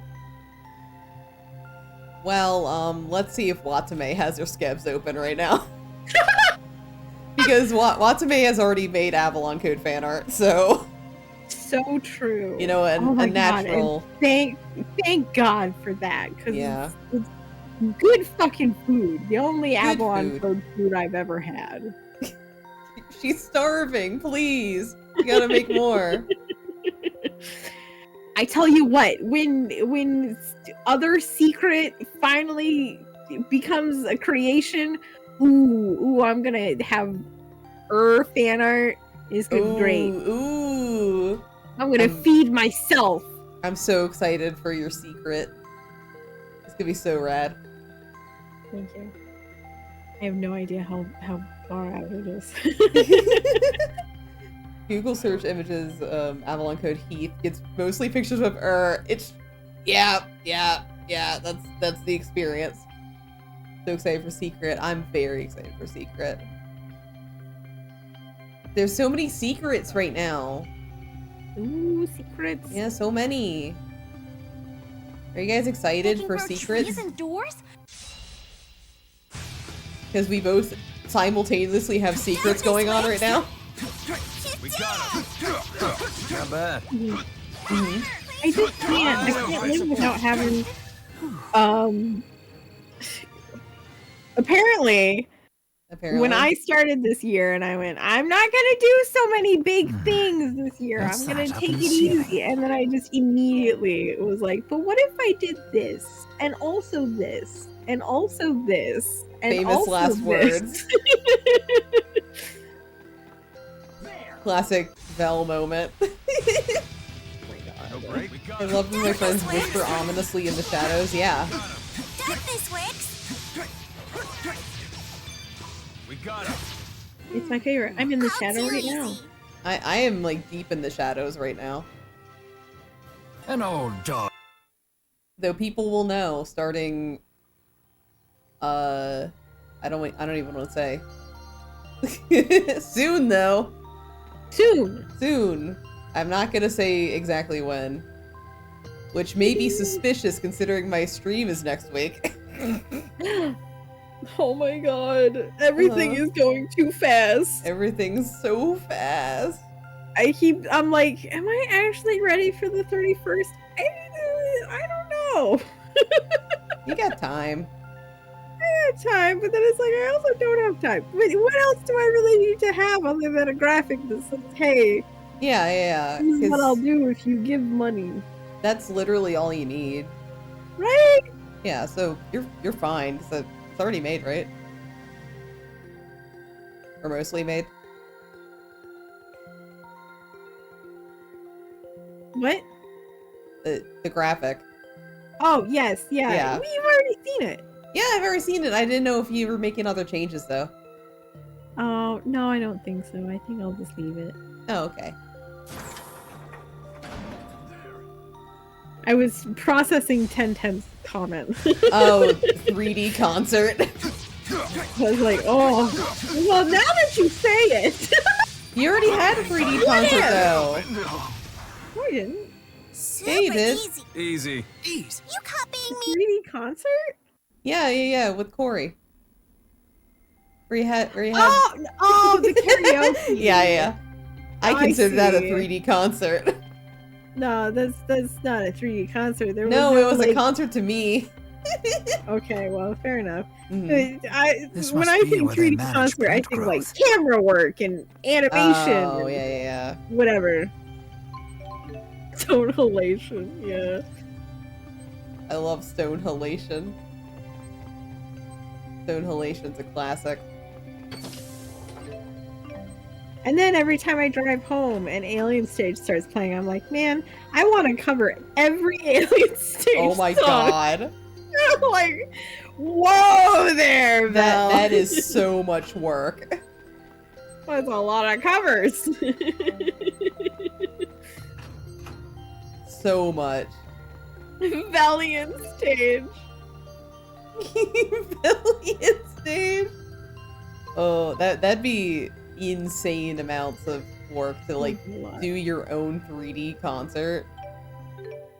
Like man.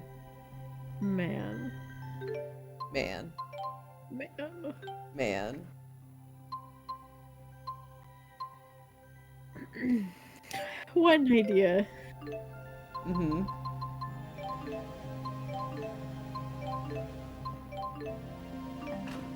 Time to go cover every lemon. Look at the size of demon that song? eggplant! Damn. That's a lot. They have like a lot of songs, right? I have no idea. Right, Kenton? I'm like, I have no idea what a lemon demon is. Oh, I know what Lemon Demon is. It's a band by Neil Cicierega. He like does a lot of like meme stuff on the internet. I guess I've never heard them before. It's like looking in a mirror. Huh, Tipo?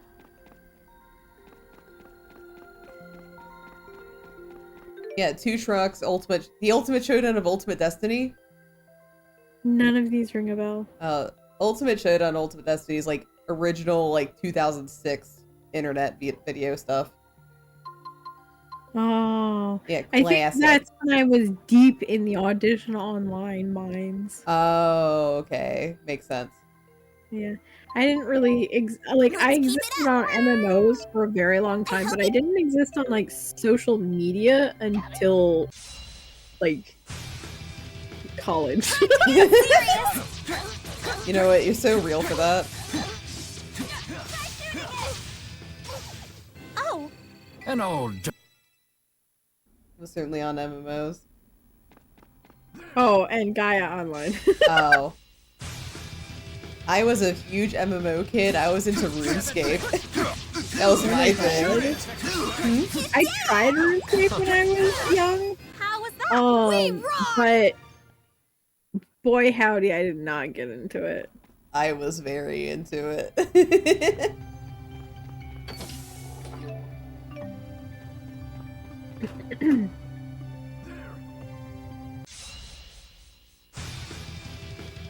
I was never on Gaia Online though. I was really only on Come Gaia and give me your Online best to be guess who on just- the role-playing forums. Oh, yeah. Yeah, I didn't really like. I still don't understand the rest of the concepts of Gaia Online. Oh. Let's be sure to. I guess it's just like Neopets, but fashion. I don't know. I don't get it. You play the market? I guess you play the market. Was there things other than RP on Gaia Online? Yes, 1010. There was a massive amount of other things. Allegedly. How do you think people got all the fancy avatars and stuff?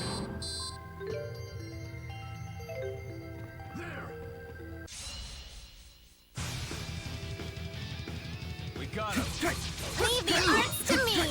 Very well then. Shoot it! Link charge! We got him. Please provide Wide open.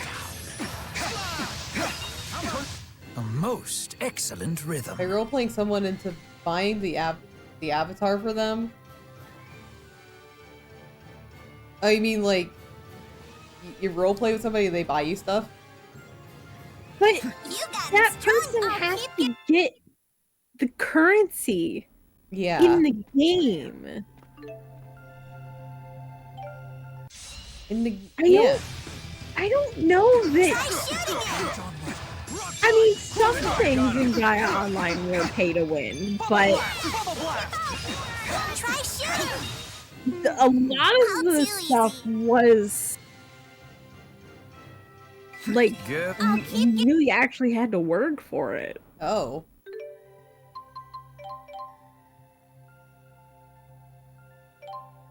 Put real people money into Gaia? That's crazy. Damn. Imagine putting real people money into I an did old not have real MMO. people money to put into video games back then. Yeah. You know what I spent my measly amount of real people money that I had back then on? What? This is my dark history. Oh wait, we're getting dark history, Belle? Okay. I think you already know this dark history. I might. Yeah, back then it was like mobile game romance stuff. Oh right? wait, I know this one. Yeah, so it was Voltage primarily Yeah, because Voltage. that's all that existed. Voltage and Solmare. You know, I have to say, I did play Voltage. I did not spend money on Voltage. I did because I couldn't stand the free to play versions. I hated them. Oh, that's mainly what I played. That's the only ones I played were the free to play ones. They took so I do long to remember play that. though.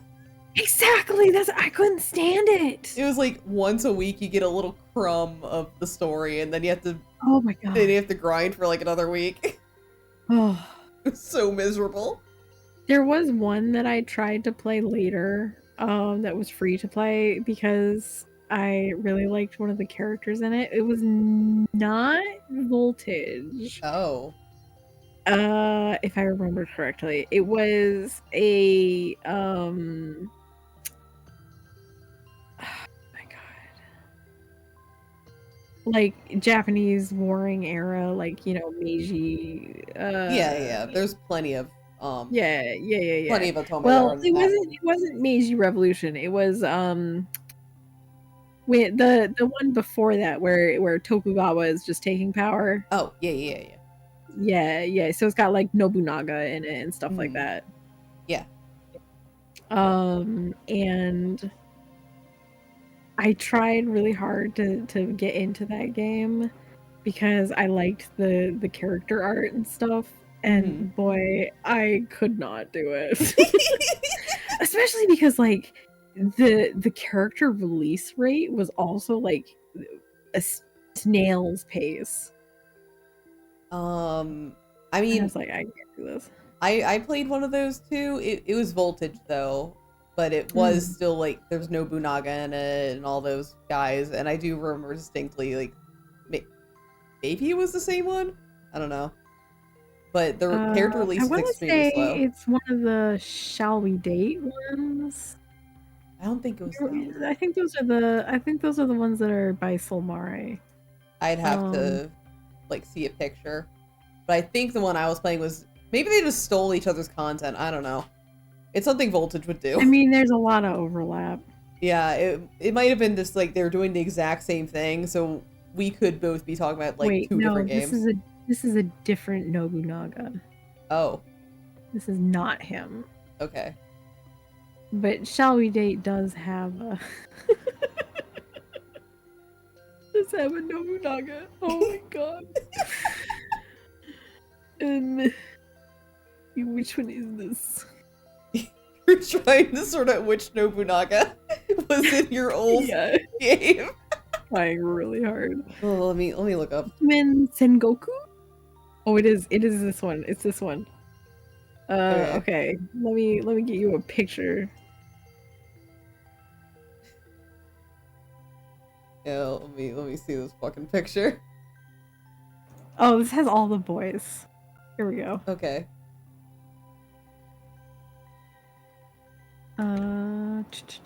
Don't accidentally send it to Loon just because you have her DMs open. Oh my god. Oh wait, I've seen pictures of this before. Yeah, I've seen these men. I'm pretty sure that they got an anime. I mean, I believe it. Let's see, I can Sengoku anime.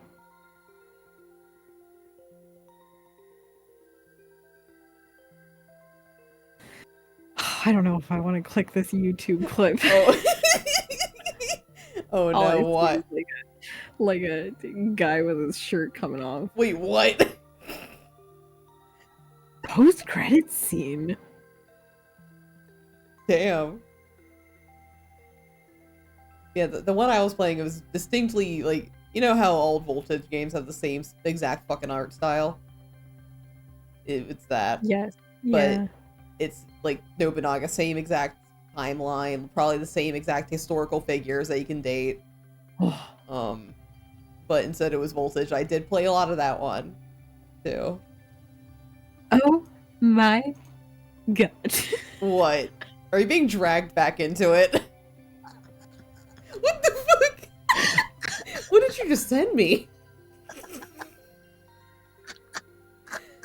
Okay.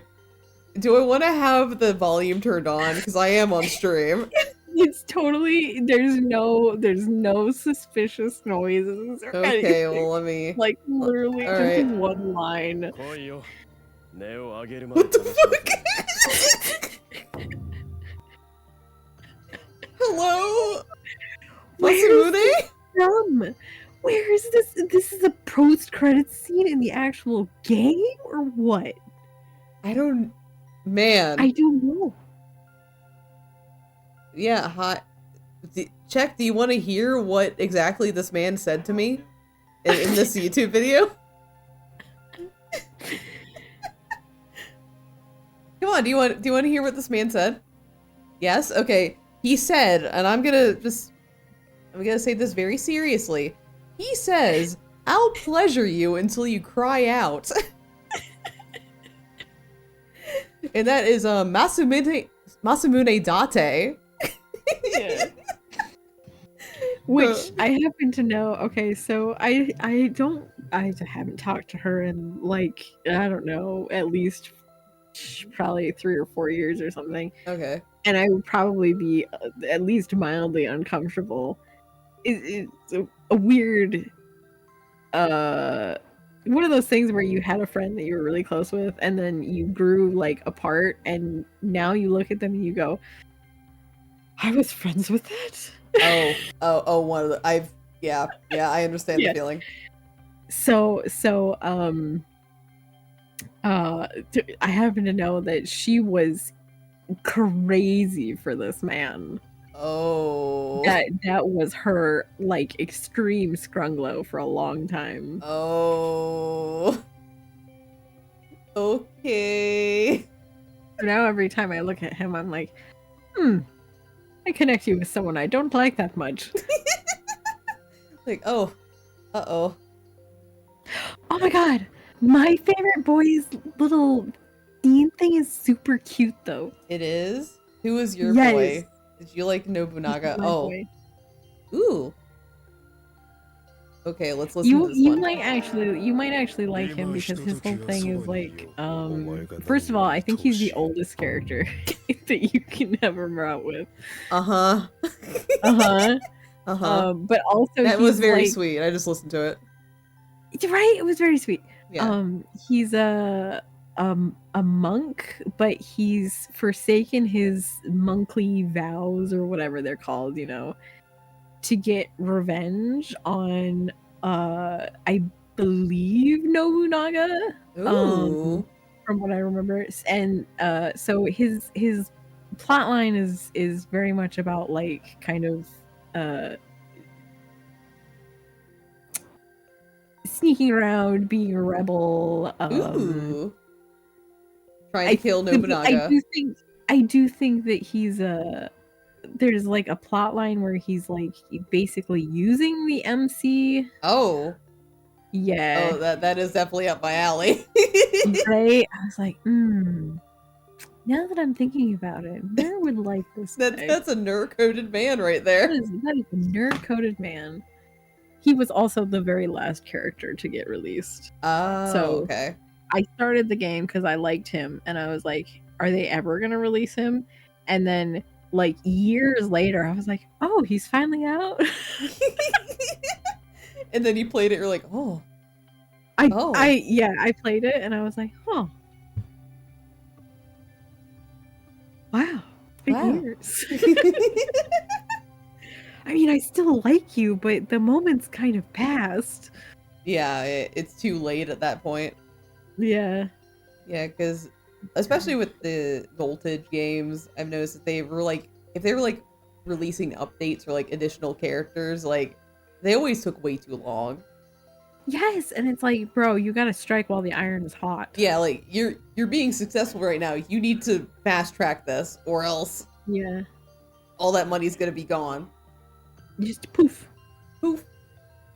Although Although for a while, Voltage was doing this thing that really annoyed me, where they were cranking out games like different series, and then like not updating them. Yep.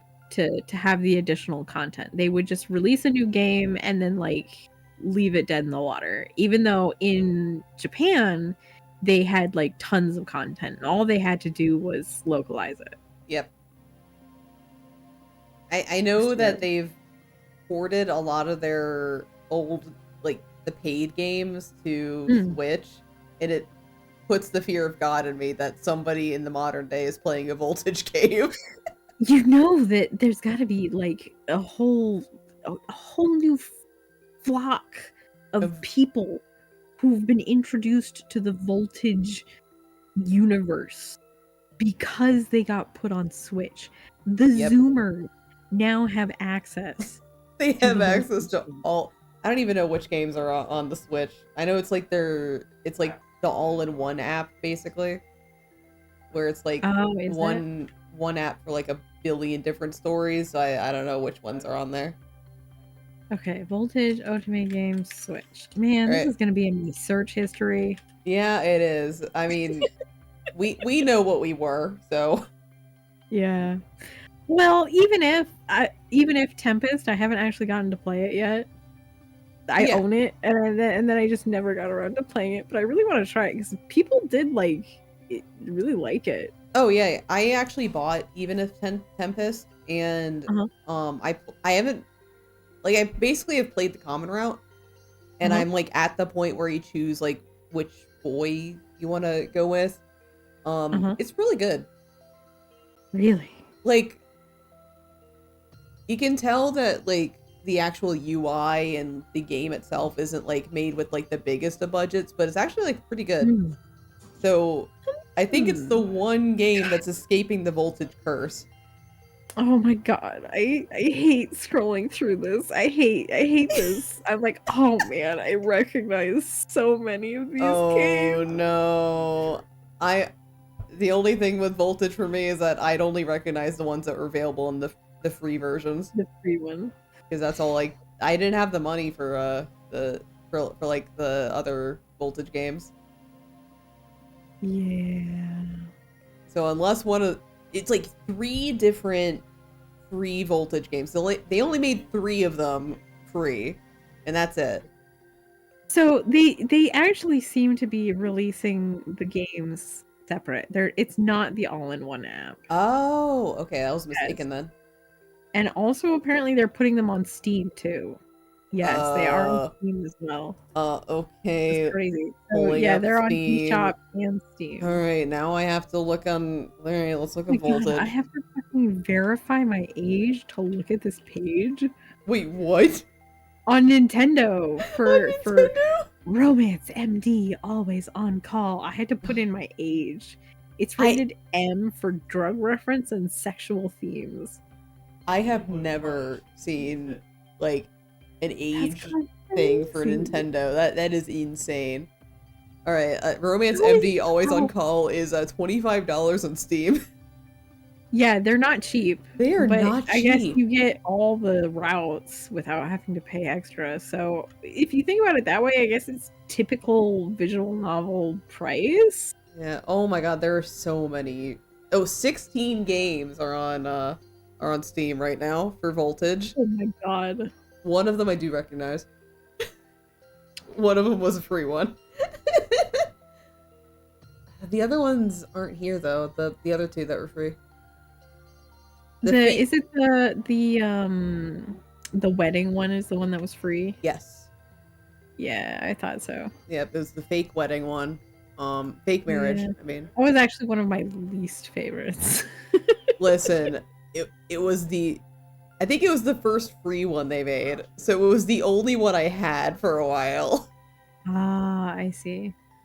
So I remember not liking most of the routes though. Masquerade Kiss. That must have came out after I quit playing Voltage games because I don't recognize that. Mm-hmm.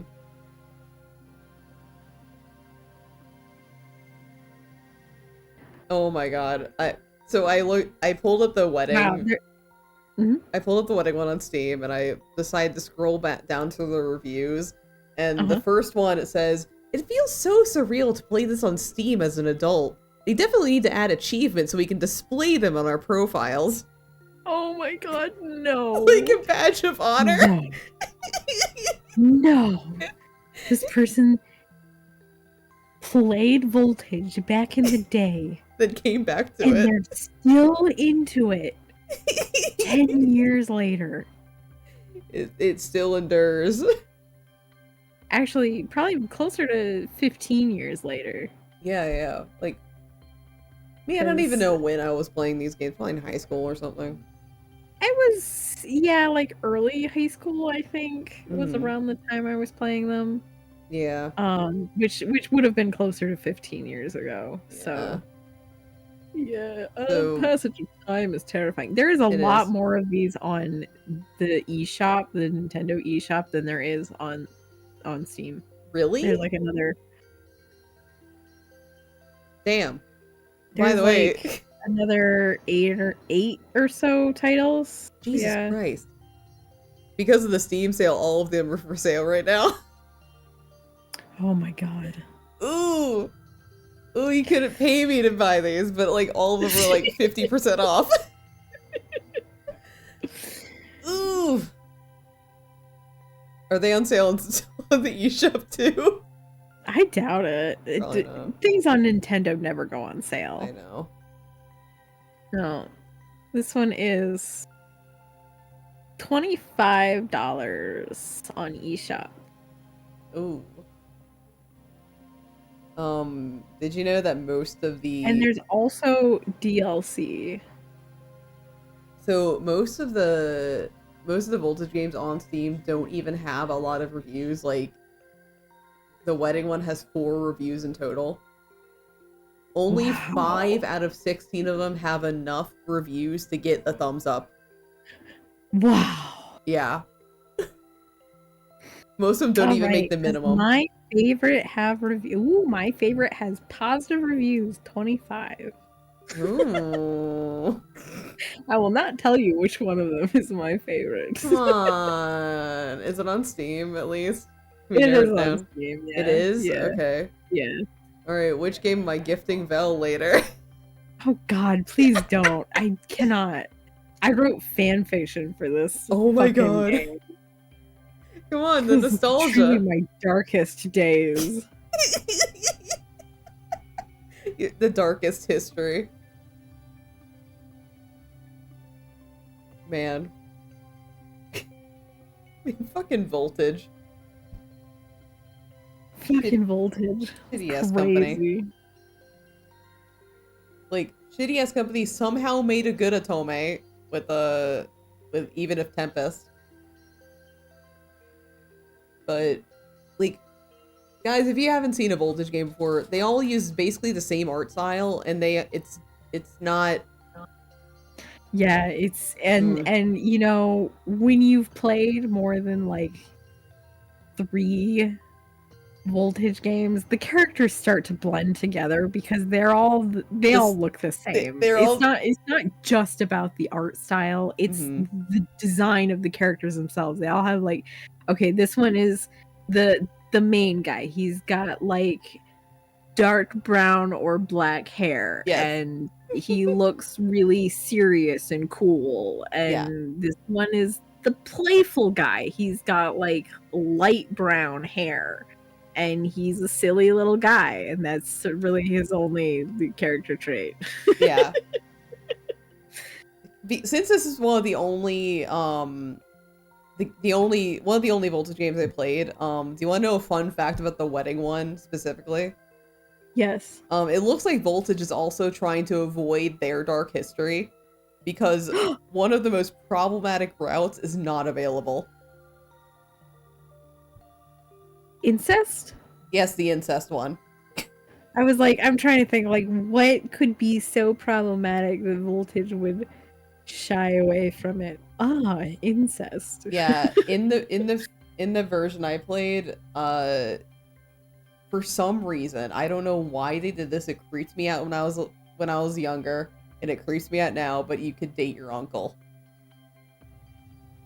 Oh, that's right. Yeah. I was like, what? I don't, because it's one of the ones that I didn't really enjoy, so I didn't play much of it. I was like, what fucking character? Like, I don't remember anybody being related, but it's gotta be incest. Was it a brother or something? Nope, it's the uncle. No, it's the uncle. Yeah. Yeah, hi Ultra, you joined at the perfect time. Hi. Hi, we're talking about Voltage. So we're doing a classic collab moment. Dark times. We're looking into our dark past. But Voltage does have a dark past. I said, of which I have a lot of dark past beyond just Voltage, but Voltage was like a large chunk of it. Yeah. I mean, to be fair, Voltage was basically all we had back in the day. Yes, it really was all, like, I don't even think Hakuoki wasn't even localized back then. Nope. Like, was it not. was truly the dark ages Yeah. of romance visual novels for women. Yeah, if you wanted like a romance like experience towards men, you basically had Voltage and whatever was on DeviantArt. That's all you had. Yeah. Or you spoke Japanese, but I didn't, so that was off the table. Didn't stop me from trying sometimes, but Yeah. So speaking of incest, this is gonna be the weirdest pivot ever. Okay. So do you know the Folgers commercial, right, for the coffee? Yeah, you're my present this year. Yes, yeah. The incestuous siblings commercial. Yeah. I was working at the post office. Oh no. And somebody mailed something inside of one of those Folgers plastic tins.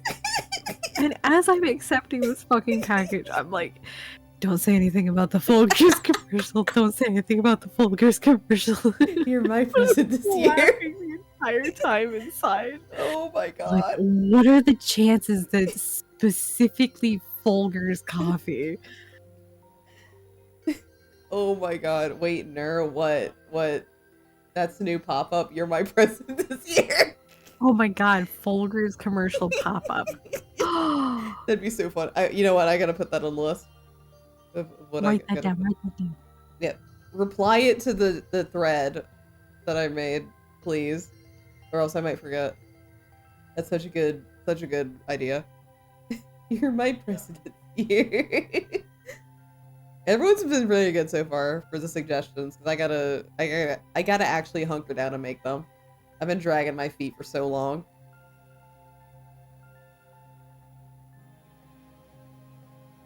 I just turned my head to my other monitor and just saw the Voltage stuff again. I'm minimizing Steam right now. I can't look at those men in the eyes anymore. Oh my god, you're so valid. I can't do that anymore. That was so long ago.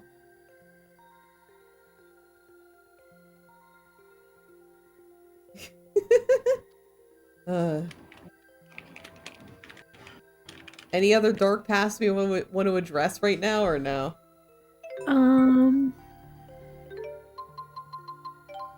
Nice one. Bye-bye. Yeah. That's enough dark past for Let's leave today. a little mystery. Let's leave a little mystery for another day. Yeah. We gotta keep them coming back. Yeah, exactly. Looking into those thumbnails for you two is like looking into the Ghost Rider Penance Stare. What? Huh? I don't get it.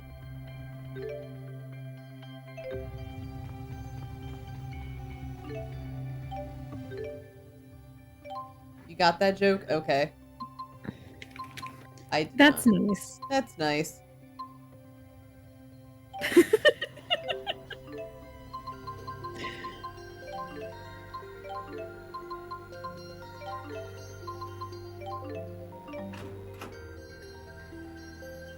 Anyways, got corn. Wee-oo, green pepper alert! Wee-oo, wee-oo. Cheapo, it's not that big of a deal. We're not picky children anymore.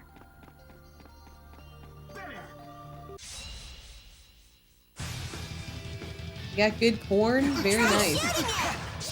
Oh man, I forgot to go for some corn. Victory is based on Truth! justice. Money! Huh?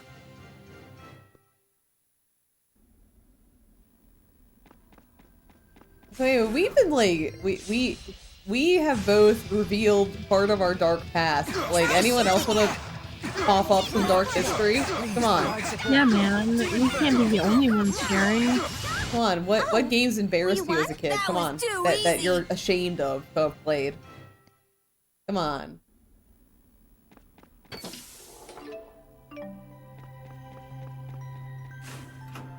I can talk about, because Chuck earlier on his stream was talking about his worst GameStop experience.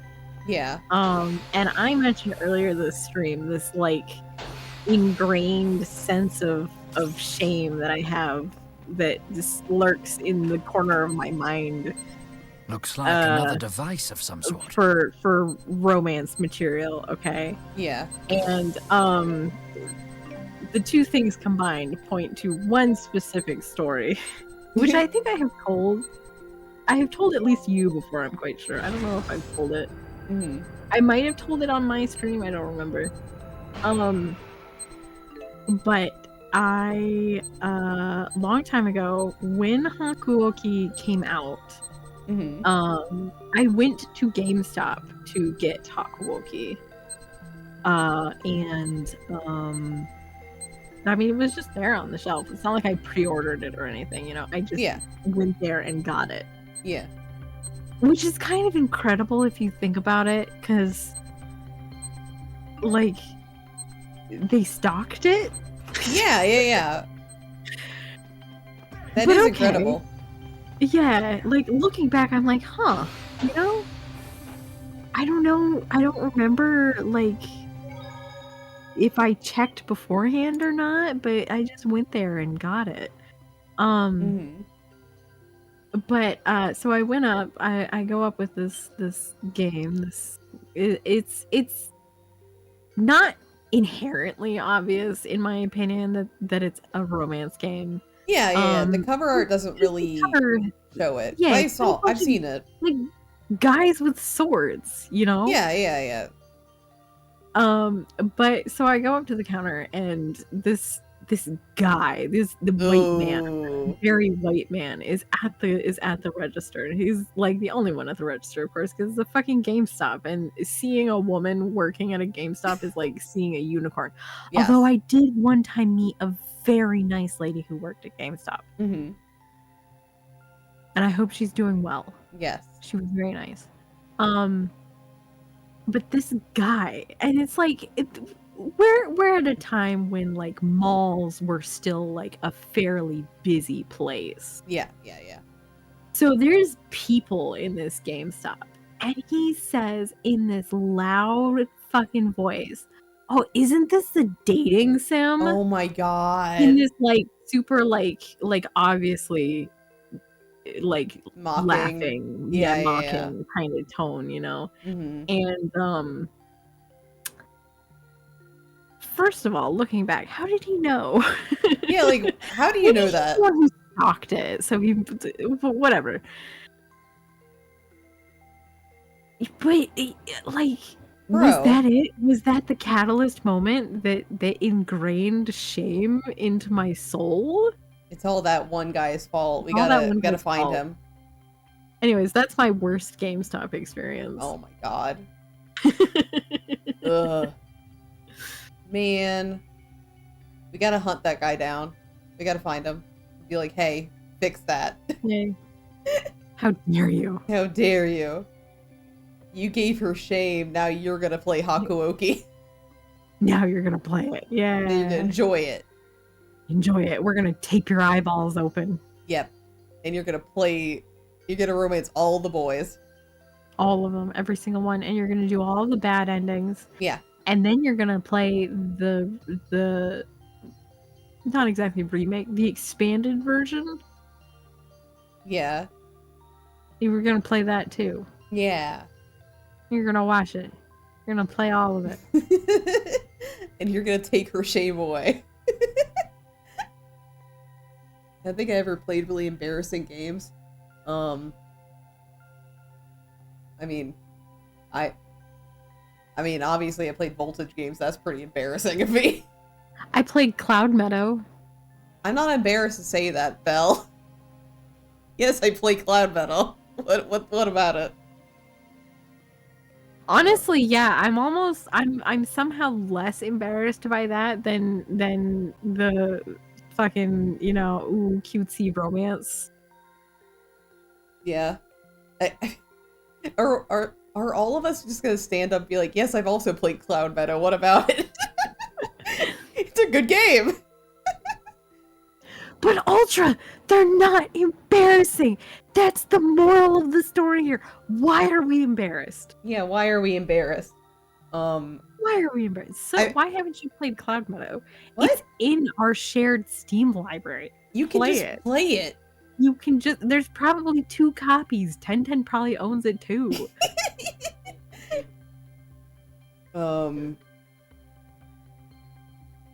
What?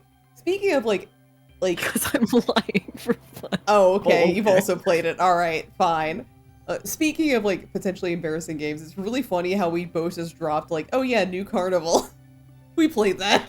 But yeah, in the middle of that, we're just like casually talking about New Carnival as if it's not the raunchiest fucking game about gay men.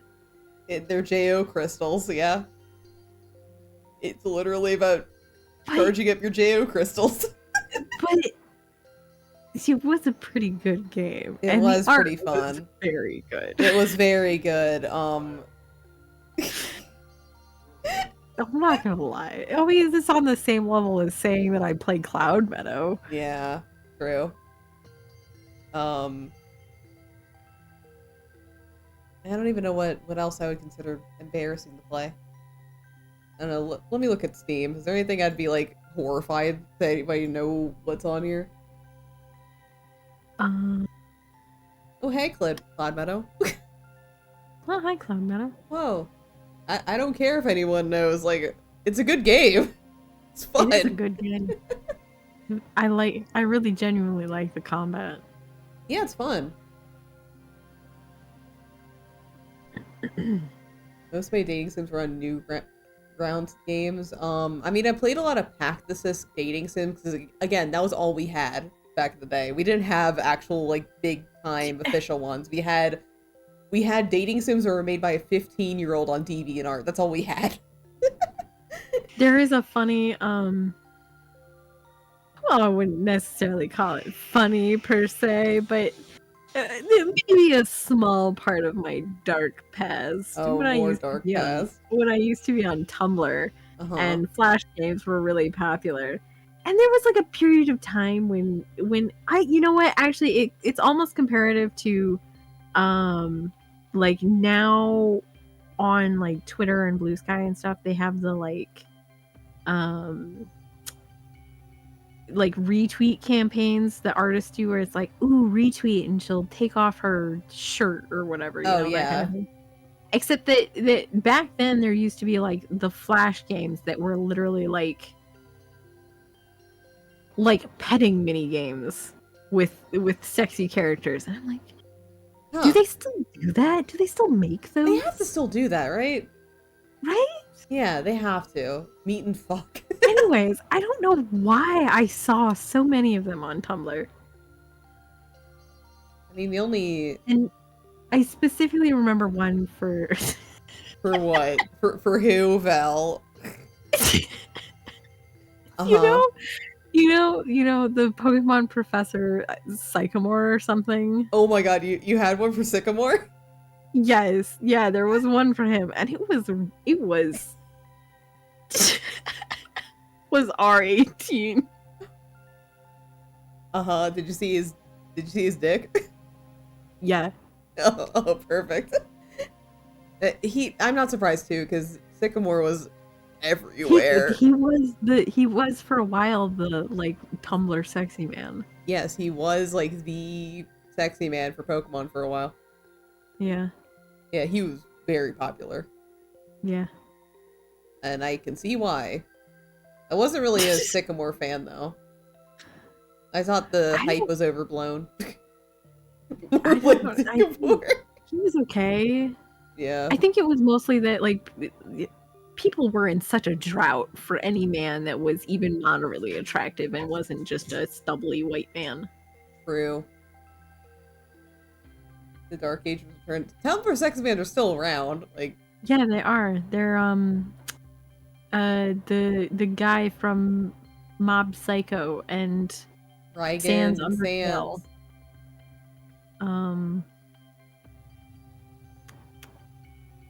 Of your own life? Okay. I'm still on Tumblr, so I get to see all today that. You were into Tumblr sexy men? I'm still in the front lines. Yeah, Nura's still on Tumblr. Yeah.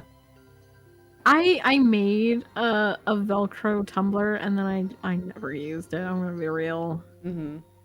it's so daunting to get like to go through and get like a feed going again, you know? Yeah, yeah, it takes some effort to get it going. Which is why I just converted my old account into. Oh my god, you're so brave. I couldn't do I it. have no shame in my body. I couldn't do it. Nope. It has my old Tumblr has like, you know, that's where the Voltage fanfic is. All right. I have to keep it buried. Yeah, you gotta keep it secret, keep it safe. Yeah. I mean, meanwhile, in my Tumblr, if you dig far back enough, you get to see some Hitalia stuff. So I've been on Tumblr for so long, like you can dig up so much dirt on me. That's funny. Mm-hmm.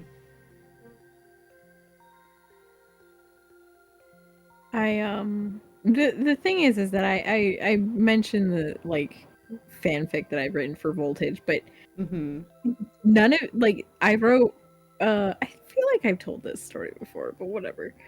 I wrote primarily like alternate ending. Oh, the bad ending stuff, yeah. Yes, but it was bad ends. Yeah. So and I wrote one sexy fic one time. Oh yeah, and you have told us before. Yes, and I just like it's so discouraging to like write this other stuff that's a lot more. I mean, yeah, most of them were bad ends, but some of them were just like genuine, like, you know, character explorations or not so much just ooh fan service, ooh he's got a dick kind of stuff, you know. And the only one that really took off was of course the sexy one. And then I got a bunch of people being like, would you write blah blah blah, and I'm like, no. I wouldn't. You know what, like, speaking of being known for certain like fanfics and stuff, it's really funny how like, so I got into Tales of Cristoria like long before I was a VTuber, and I was like really into it I'm still into it. And to this day, despite the fact that I have changed my online alias and stuff, I am still known as like the Orwin fucker of the fandom. Like, it's just, you can't escape. Yeah, like, so like, they can smell it. They could literally smell it off of me. Cause I was like under a different handle for a while, and then I like switched pretty much everything over to Ner. But they still knew who I was. They're like, oh, you're the Orwin fucker. I'm like, oh, I'm famous. You're famous. Yeah, so I will say there is like it's unfortunate. I've lost contact with a lot of people over the years. But during my fanfic writing era, I was super into Divinity Original Sin 2. Love that game. Incredible game. Yeah. Man, you should play that game. We've been playing it, Val. Oh yeah, we've been playing it for like so long. Months. Yeah. But anyway, so I wrote fanfic for Divinity Original Sin 2 as well. And I actually like made a friend who was also a Divinity Original Sin 2 fanfic writer, and we kind of bonded over the fact that neither of us wrote like the stereotypical type of fan fiction. Yeah. We both wrote like much shorter, more symbolic fan fiction, I guess you could call it.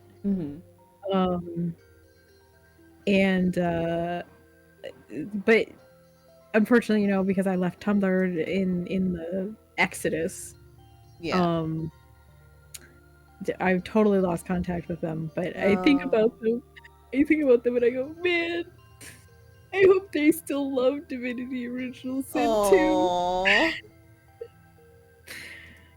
If you ever go, man, I wonder if so-and-so ever thinks about me, just remember that Vel thinks about every person she's ever known on the internet. And cries a little bit inside. Aww. Like, because I didn't really like make any new accounts or anything, I was just kind of converting everything into Ner content, except for like Twitter and of course Blue Sky, because Blue Sky didn't exist back then. But a lot of the people that I knew beforehand, like they at minimum they got a heads up, and at most like some of them still like check in with It's so cute. Yeah. And some of them are even in the Ner community, so some people in Ner community know my dark history. But like for real. Yes, Val knows a dark history. But I mean like more you know, the topic we were discussing in Velcord adult chat, like some of them are from that era too. Yeah. Which you were not a part of that era. No, you just heard about it from me. Yeah. Yeah. That's okay. I was already past most of my dark era when we met. Yeah. Well, I think when we met, I was in my I don't know what to call it. Like, I was someone who argued on the internet. Oh, okay. I was in that era. I would argue with people on Tumblr. Oh, you're one of those people? Yeah. Which, if you think about it, is almost how we ended up being friends, because of the situation that happened when you asked me to become a moderator on Rune Factory Discord. And all I remember is like being in an argument with the previous server owner, and then she left the server and gave it to you. Well, okay, so the series of events, she was arguing with me, and then later she was like, I was drinking or something. Like, she came back and said she was drunk or something, and then she gave you server ownership and disappeared. Yeah. And then you were like, Okay, here's the situation from my perspective as far as I remember. So I used to run a very popular Rune Factory blog on Tumblr. It's still up there somewhere, but I no longer run it. And so like I joined this Discord server for Rune Factory, and the server owner's like, "Oh my god, you're the person who runs that blog," and I'm like mildly uncomfortable because I'm not used to that kind of thing, and I'm like, "Oh yeah, sure," and then randomly I'm given like I'm a mod of the server now, so I'm like, "Oh, okay, that's cool, I guess," and then randomly after the argument, she just left and gave me the server. So crazy. Very crazy. Yeah, we literally met because we happened to be in the same Rune Factory server, and I was just given ownership. And then I asked Vel for help. Which was like a why did you pick me? I remember because I think I was like the most active person there. I think you were the most active, and I thought you were very nice. So I my was God. just like, yeah. Ooh, he thinks I'm nice, even though I was in my I'm gonna fucking fight the world era. Even though you were arguing with somebody, I was like, she seems really nice, and she's also very active. I'm gonna ask her if she can help me. It's so fucking funny. Hilarious, considering you were arguing with people like earlier that like week or something. I was like, she seems nice. But to be fair, I stand by what previous me thought about. It's just that I don't have the energy to fight like that anymore. Yeah. I don't even remember what the argument was about, but though. I don't remember what the argument was about, but you're probably right. Thank you. She seems nice. Camera pans over to see a feral creature biting someone's head. Literally, though. God. This is so funny. Yeah, that's how we started talking. This is also how I befriended Mimi, though, was arguing with her. It's true. It's true. Yeah. Here's the funny thing. I don't even think the server was like even that big when I got It was it. not. It was It like was not. dinky. It was very dinky. And then I had to go and open my big mouth and be like, hey, you want to do a giveaway? Yep. Because the new games were coming out. Oh man, Room Factory 4 specials coming out. And then we sure did it. Room Factory 5's coming out. Yeah, we'll do another giveaway. Yeah, that Room Factory 5 giveaway was a mistake. Oh my god, yeah. The Room Factory 4 one was good. Mm-hmm. I stand by that one. Room Factory 5 one was a mistake. Mistake. Because didn't you get that one rude person? Yes, yeah. Yeah, complaining about free things. Imagine complaining about getting something for free. Yeah, we literally met in that Discord server. Yeah. And then we went out back and shot it. Yes, we did. So going further back than this, 1010 was somebody I met through a friend of a friend. And I dragged him into the Room Factory Discord because the server that we were in before was basically dead because of other people's drama, and we were like, well, I was like, oh, I hang out over here now, so if you guys want to come, like, you can come hang out over here too. And then we all ended up hanging out over there. Yep. All the deep lore. Yeah, apparently this is the deep lore stream. Yeah, apparently. Yeah. Yuki is the person I've known the longest, though. She does actually know probably every part of my dark history, and I know every part of her dark history. So mutual dark like history there. Yeah, it's like we're constantly holding a gun to each other's heads. Like, true. I could end your life right now. Yeah. But she's my little baby. So she comes with me everywhere. Aw, cute. Yeah. I raised that child. It's really funny, as you're just dragging people into the Rune Factory Discord server, I was like, wow, Vel has so many friends. It's funny because I look at you and I go, wow, Nur has a lot of friends. I don't know. I was just like, wow, look at all the friends she's bringing over here. Wow. This is a corporate takeover. Yeah. Yeah, it's becoming the new hangout spot. Well, I really struggle with like managing more than one location to like be in. True. Yeah, So I get that. I have to have like a primary chatting location. If I have my people split up, somebody's gonna get left behind. No. And end up with less attention. But if you're all just in one place, I can give everyone attention. Exactly. Makes it easy. So if you're not there, it's not my fault anymore. Join V for Velcro's Discord today. Okay, well, join Neurosis's Discord today! ! Discord. Oh my god, Vel, it's so cute that you think that I pay attention to my Discord that much. I use it to sort my events and also sort charity things, and that's basically it. Post pictures of Bubby there. I do post a lot of pictures of Bubby there. That's basically the most content you'll get out of me there.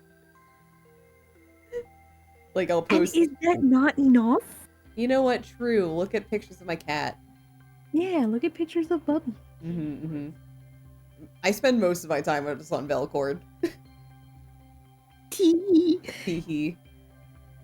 Come on, running your own Discord's hard. I have my own space so I can organize things and like plan things and have the charity stuff all organized and shit, and that's it. That's all I need. I just need someplace where Someone will talk to me. I'm talking to you right now. Oh my god. Oh my god. That's my favorite. Oh my god. Oh my god. Yeah, so that's the history, everybody. You've learned. We've probably talked about this before, but again, you have learned. You've learned. If you weren't here for it last time, now you know. Now you know. We met through Rune Factory. We met through Rune Factory, and guess what? There's a new Rune Factory game coming out on May 30th. Yeah. May 30th. I will Pre-order be it. playing it. Nur will not. Yeah. I mean, on stream. I will be playing it, just not on stream. Yes. Because if I attempted to play it on stream, eventually my eyes would roll to the back of my head and I would cease to become a content person. I would be sleeping. You don't know? Huh? Ultra doesn't know. I'm the patient zero. It's true. She's patient zero. I became a VTuber and I infected all of my friends. Yeah. Like, you literally just kind of woke up one day and was like, I want to be a VTuber. Yeah, it's the funniest thing because I wasn't even into VTubers. You were. Prior. The closest thing I got to being into VTubers is once in a while, maybe I watched Kizuna Ai. Like that's it. I really didn't even watch her that much. I watched her play like Limbo or something. Yeah. And I don't think I ever watched her play anything else. 1010 once in a while would share like clips of VTubers or something, but I don't even think I really watched them. Yeah. I just was like, that's neat. And then just one day I was like, what if I was a VTuber? I know, because you literally, like, I think you posted that exact phrase in Rune Factory Record. You're just like, I think I want to try VTubing. It's entirely possible. What kind of character would what should I be? Yeah. There was so much brainstorming that happened in various channels. There was a lot. Yeah, just like in scattered like little tidbits, whatever channel we were hanging out at the time. Yeah, that is something that Velcord has gotten a lot better about it. Because I did try to make things a little more structured in my own in my own Discord server. Yeah. After learning the many trials and tribulations we went through in Root Factory Discord.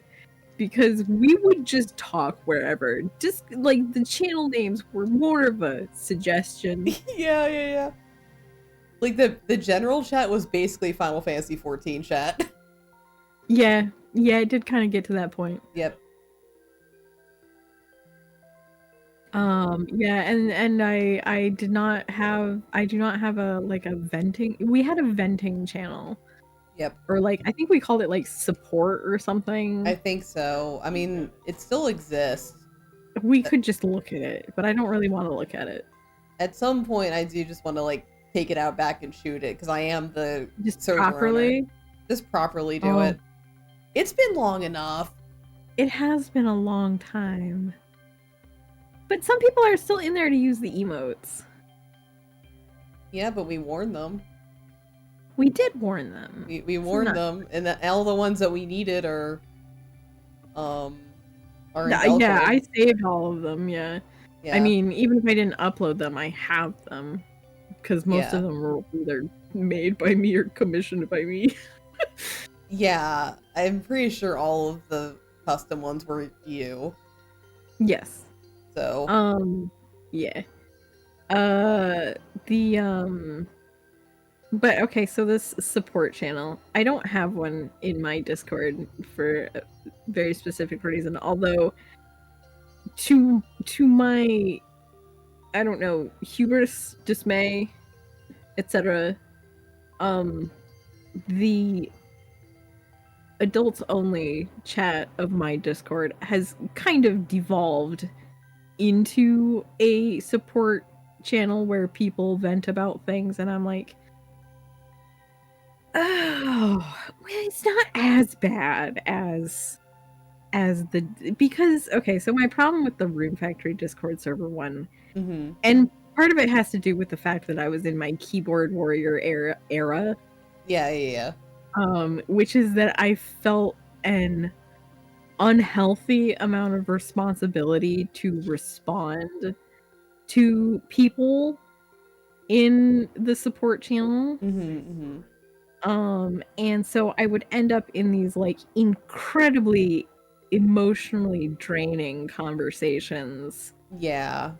Like trying to help everybody, and it's like I can't do that. Yeah.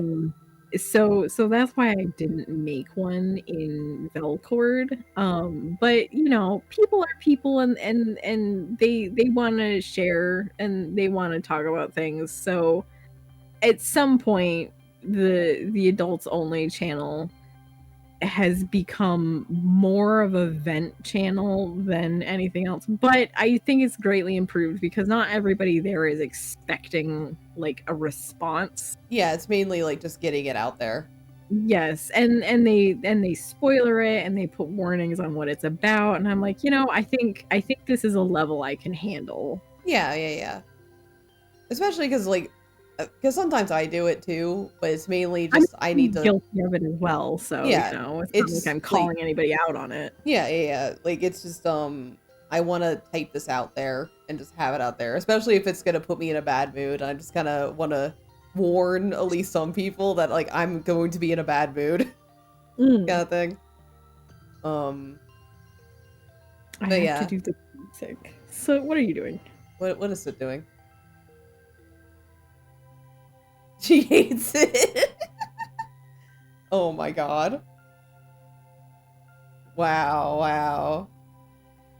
But I mean, it is nice to have, because it is adults only, so not everybody has access to it. So, that's also another level. Thank you for the care package. And I understand the joke now. So I was like, really, I missed a message, and it really confused me because all I got was, wait, I have to do the classic. She hates it. I know she hates me. And I'm like, what? But no, it's the like me talking about how I don't. Well, fine then. Damn. But talking about how like I don't particularly like getting DMs. Not getting DMs, but like DM conversations. Like I don't want to have a conversation in DMs. Yeah. I just don't. If you want to talk to me, you can do it in public, unless it's like something genuinely private or like business. And so then it became oh, you can't ever DM Vel, she hates it. Or if you DM Vel, she hates you. And it's like, guys, it's not that serious. It's not that deep. It's not that deep. Like, and generally whenever I get a DM, I just think it's like, oh, it's business. Right, yeah, like if it's business, then obviously you're gonna DM. But like and occasionally if there's something that's like too private. For instance, so it's address information.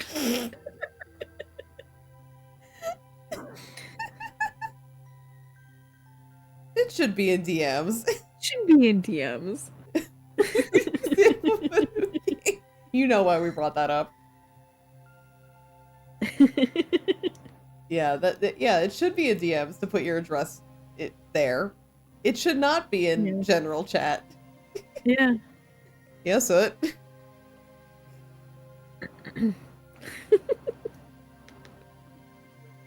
Same with your full name and social security. It should. I mean, your social security shouldn't be there anyway, but. Yeah, your social security probably shouldn't be in someone's DMs either. Yeah. My full name and address. DMs only. DMs only. That's what the Yeah. post office called. PII. Yep. Personally identifiable information. Yep. I've heard that acronym before in my job stuff. Yeah. Yep. Backseas's message with SSN. Oh my god. So I'm gonna ignore anything. Oh man.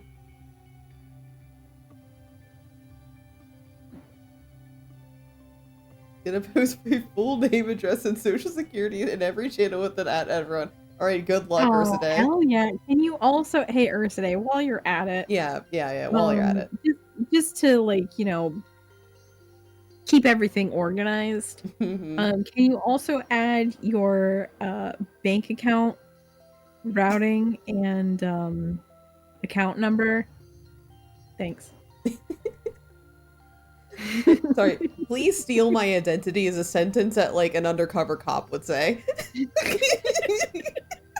Like, oh, I'm so innocent. Please steal my identity, sir. Yeah, so it said Vel could probably identify the packaging, and so I look at the label, and I'm like, this motherfucker has his whole, like, he didn't block out his address or anything. Yeah. And he just told me to look at the label. He just pointing it out to everybody. Hey, look at the label that has my full name and address on it. Yeah. I mean, there's that one time when Soot just, like, posted a picture that contained, like, his county of residence. Oh yeah, he can do that too. Yeah, he did that, because I caught that. I was like, Soot, I'm deleting this.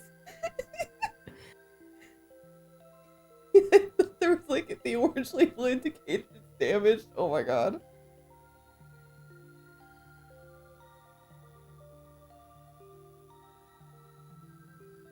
We've already gotten the Soot doxing of early 2025, so it's gonna happen again this year. Yes, yeah, it's inevitable. Yeah, there's no escaping it, so it's gonna talk. Like, Soot's just gonna dox himself. Boy, it sure is a good thing that Soot's a white man. Yeah. Wait, anyway, honestly, that's Soot core to say.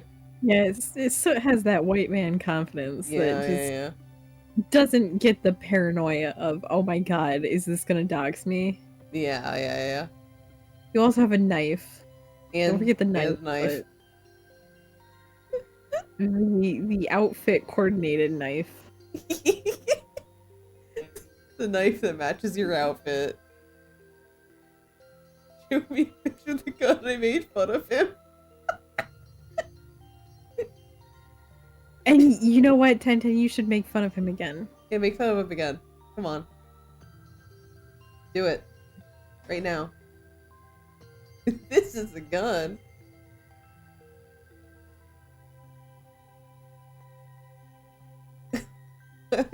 Oh my god.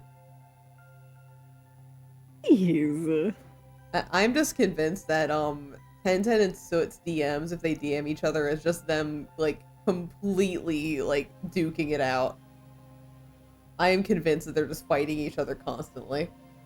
Constantly. Just constant fighting.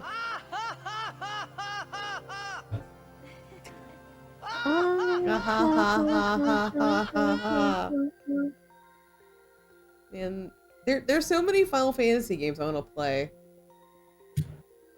Oh my god. There was a so Games Done Quick had the Frost Fatales little, like, hotfix thing. Yeah, the mini event thing. Yeah, mini event that's like, you know, women speedrunners, whatever. We had Final Fantasy X too. Yo, that's so cool. I gotta watch that. I gotta watch that later. I think it was like 3 people running. Oh, like, they're doing like, a relay. Yeah, I think it was a race, but I'm not sure. Oh, it could have been a race or a relay, because a lot well, of it wasn't a relay, 'cause playing at the same time. Oh, it was a race then. Yeah, I was like, it's gotta be a race, but I was like, I don't remember seeing, like, the separate times. I was a little confused by the layout. Oh, okay. like there are some, whenever they have the rare classic Final Fantasy at GDQ, sometimes they're relays because it's just so long. It is very long. Yeah. We have a very masculine relationship. Okay, that's something you just said, Soot. That's something that you definitely said in my chat.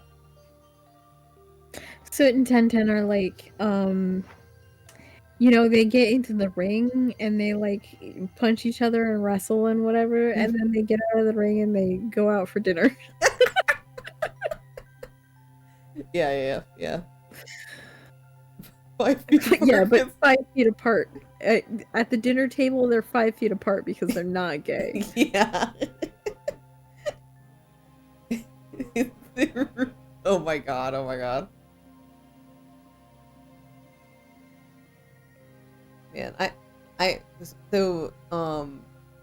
did buy Final Fantasy IX on Steam because it was on sale. I'm really unsure whether I want to stream it or not.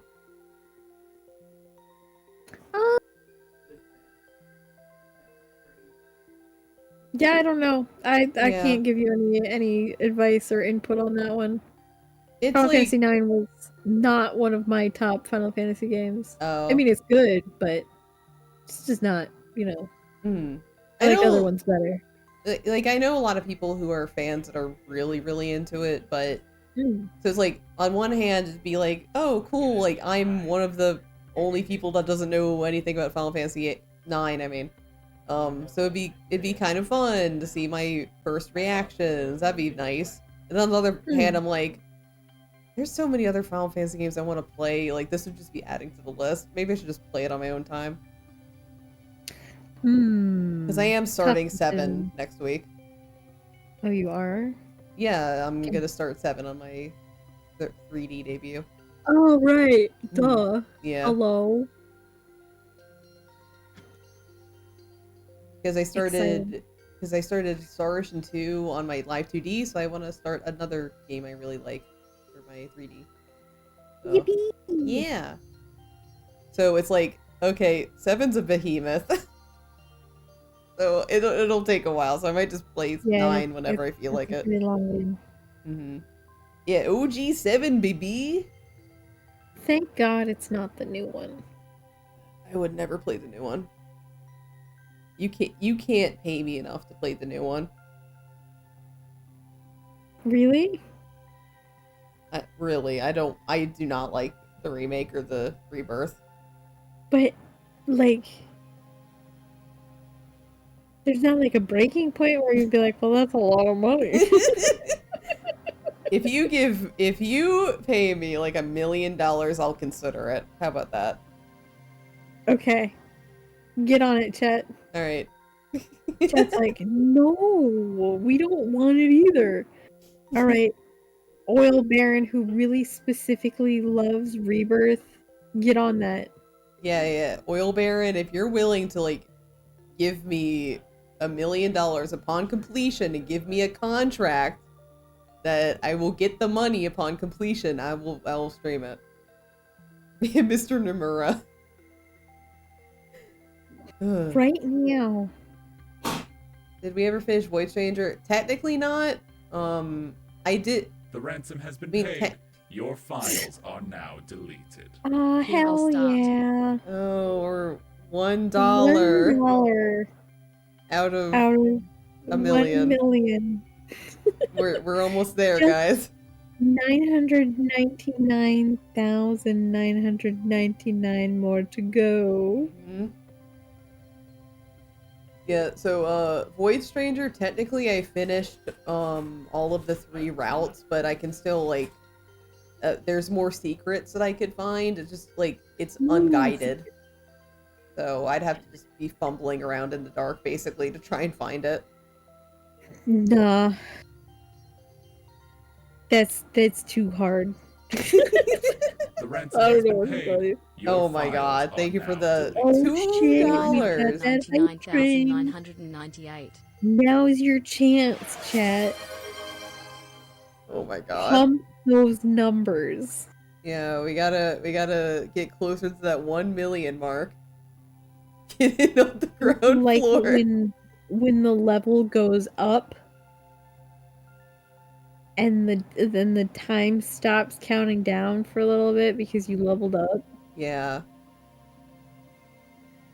So, we can raise up that hype train just like how in Final Fantasy VII, the group goes up the endless flight of stairs. That could be you, chat. You could be in the endless flight of stairs to 1 million. Oh man, isn't that where you want to be isekai'd? Yeah, in a place with endless Now, if you stairs. want to be isekai'd to the endless stairs. Going to be honest, I would never want to be isekai in the Final Fantasy VII of all places. That seems I would miserable. not. That is it literally like you'd be like, please put me in a place that's gonna get obliterated, just so I can get out of here. Like, so depending on which Final Fantasy VII world you're in, you're either going to die at the end of the game, or you're going to be an Advent Children. I don't know what you would want more. I know what my choice would be. Obliteration. Yes. Of all the Final Fantasy worlds I want to be in, I'm thinking 12. Well, really? I've never played 12. Interesting choice. Look, my obvious answer is to say 14 because I'm going to use my knowledge of the future to save Oshafont. Oh my god. However, if we're excluding 14, I think we should probably exclude. 14 is too obvious of an answer. Like, the MMOs I think would be too easy, and also like there is a guarantee that you're going to live. Yeah, they're just like they're a huge world and shit, Yeah, you know. You're safe basically in 14. Well, I mean, depending, but like probably safe. Probably safe. I think my choice would probably be.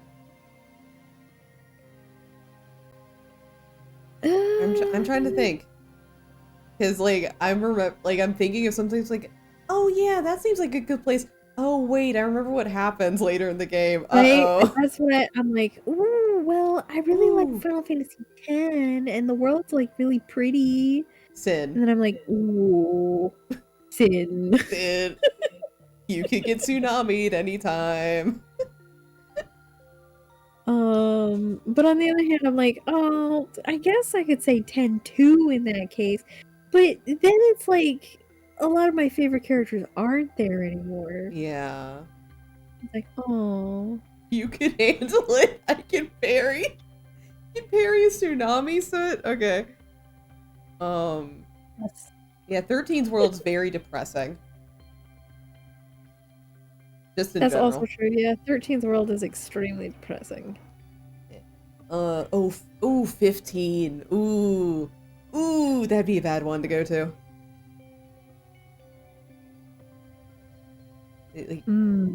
That's true. It would be pretty bad. Like, alright. I'm just gonna go off the top of my head. Delicious food. 12 final answered as bunny women with Nordic accents. 14 if it's allowed. Here's the thing. I think all of us would say 14, so we're trying to challenge ourselves by not saying 14. Yeah, pretty much. 16 would be really depressing. Yeah. And also a high likelihood of death.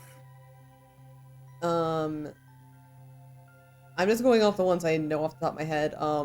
6, absolutely no. Because the world does get destroyed. Like, canonically. 7, you have a chance of being hit by a meteor and dying. 8.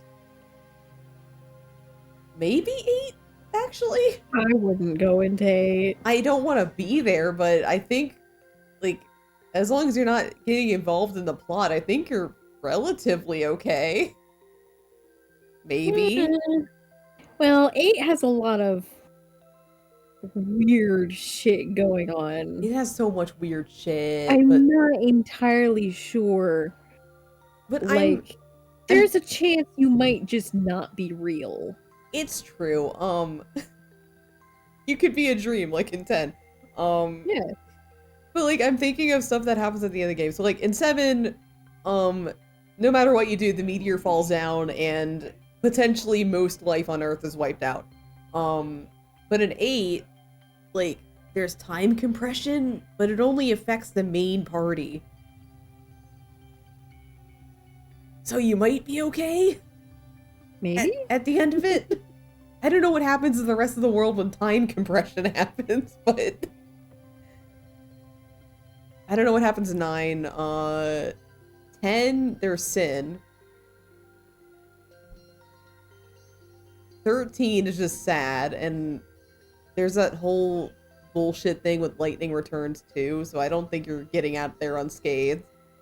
15. 15... And they don't even get us fucking started about lightning returns. Fucking hate that game. I actually liked lightning returns. I'm the...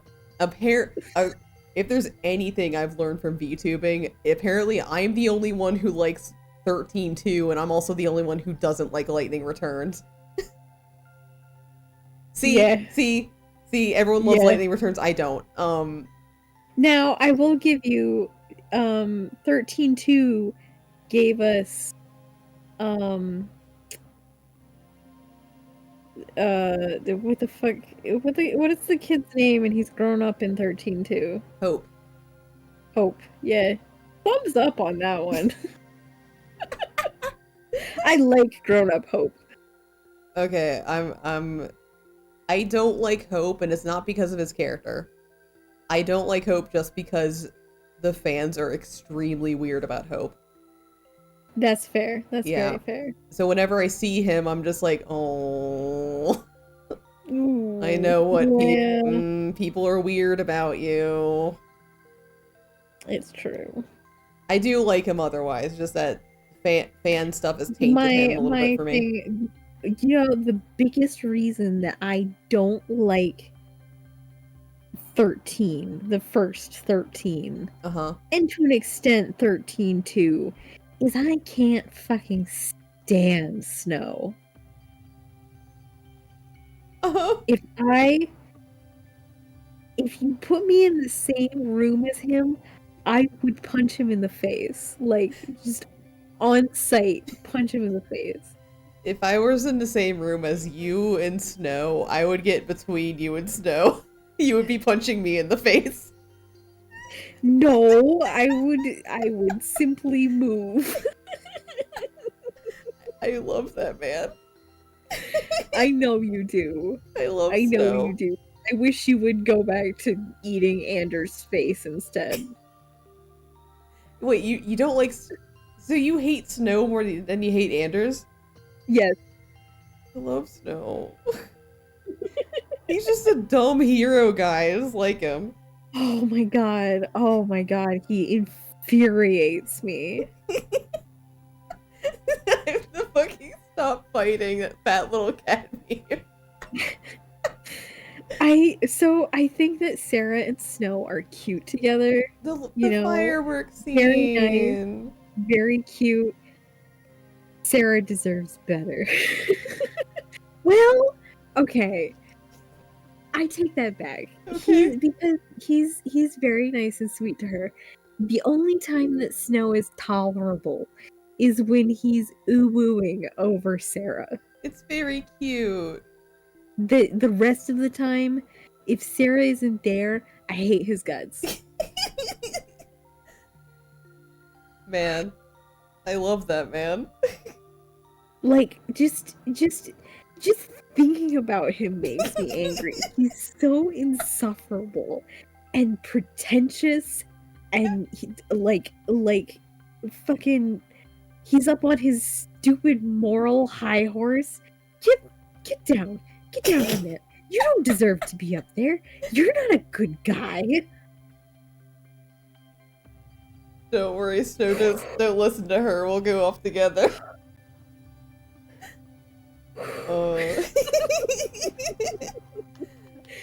See, you guys only get a taste of it, but you can see where inside of my heart the keyboard warrior still lives. She's still vibrating inside you. She's still like just an energy source. You could take her out and put her into like a Chernobyl, and you'd have endless power. Like the least favorite thing about Snow for me is that his fucking haircut not Late Returns, in 13-2, it's ugly. That's the only thing I dislike about it.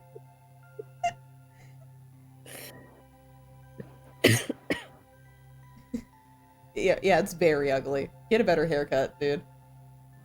This is our vitriol engine. V for Velcro soul powers it. Oh, it would last an eternity. Yeah. I actually did re-download 13-2 because for some reason I was thinking I would play it again and I haven't. But I'm probably not, because I also just got Final Fantasy 9 and I should probably play that first before. Definitely not 1 through 5, correct? You should just expand it to 1 through 6. Yeah. 6? I don't think you're surviving 6. 6 is mechs. Okay, a clown destroys the world, canonically. Like, a clown will appear and kill you. I don't think I want to do that.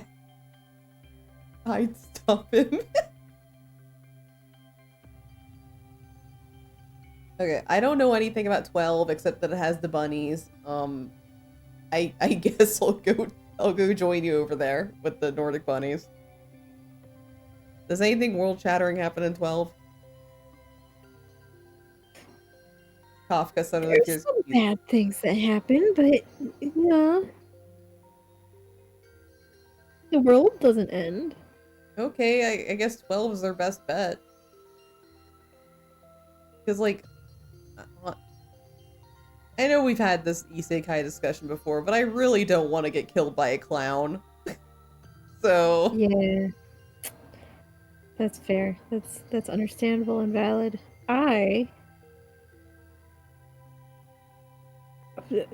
Top choices for isekai locations. Rune Factory, obviously. Yeah, obviously.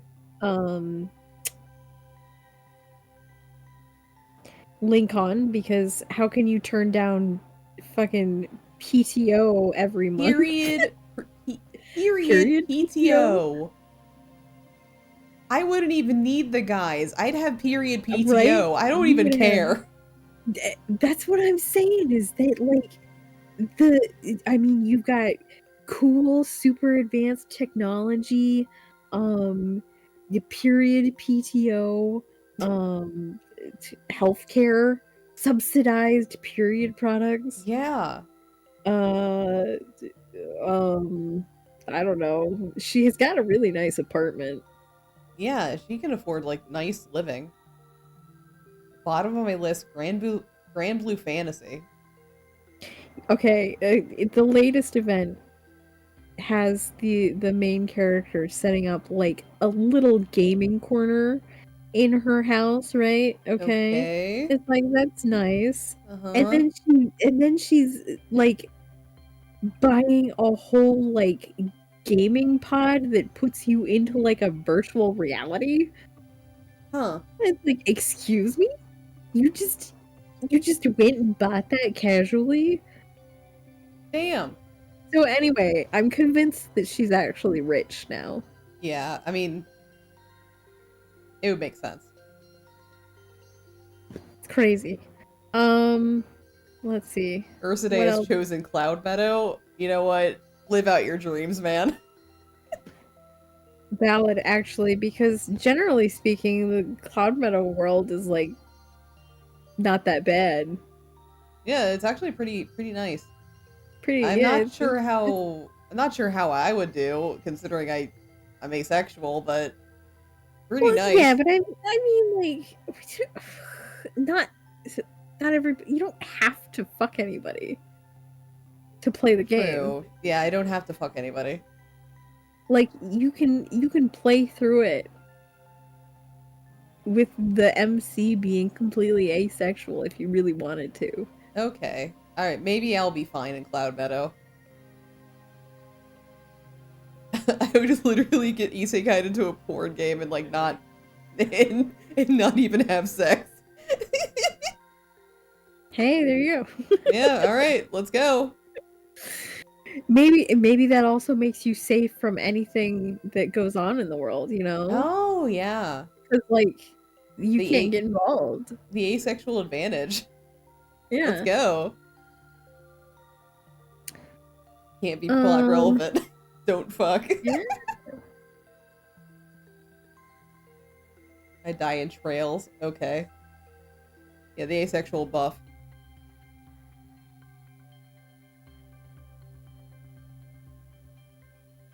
I don't think... Okay, so, I don't know. Have you played, like, the My Time games? Like, My Time at Sandrock, My Time at Portia? No, I have not. Okay, well, I was considering them as an isekai destination, but they're in, like, a post-apocalypse world.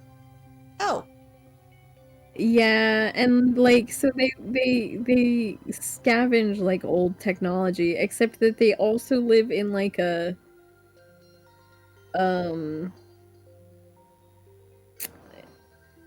Like, the church has way too much power. Oh, okay. They basically control the old technology.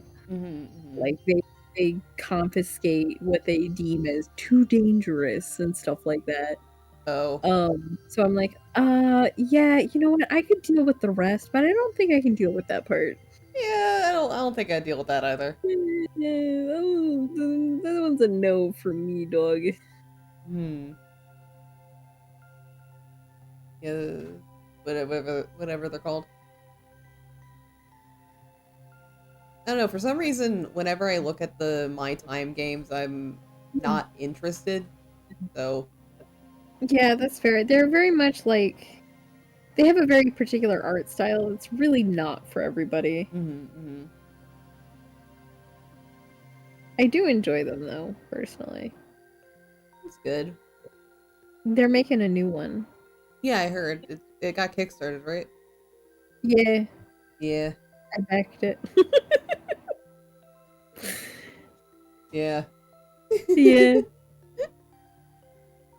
Most of the games I kickstart now are all like Otome games. Yeah, I haven't kickstarted a whole lot recently. Because most of the ones that I did kickstart are still like, you know, in development. So I'm just like sitting here like, man, I sure hope Touch Starved comes out this year. Yeah, man. I hope it comes out this year. I'm really excited for it. Would I take a risk on being isekai'd into Touch Starved? I don't think I would live. I don't think I would live either. I might take the chance. It's like, fuck it. Let's see. Let's see. I mean, all I have to do is get to the right tavern. Yes. The prize. But the prize. The prize. Well, okay, I have to get to the right tavern and then not get a bad ending because I'm pretty sure the bad endings all involve dying. Yeah. It tracks. Yeah. Yeah.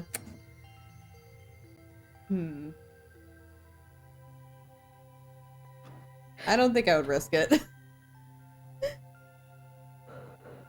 Want to meet Ice? I would also die. Okay. Oh, so 10-10's going there. Alright, 10-10. Me and you, we're taking the risk. I'm just gonna go to the Rune Factory, man. Okay, but what if Rune Factory is not an option? What if they give us like a multiple choice question and they're like... Okay, what are the choices then? Dragon Age? Oh god. Touch Starved. Oh. Uh, Baldur's Gate. Um,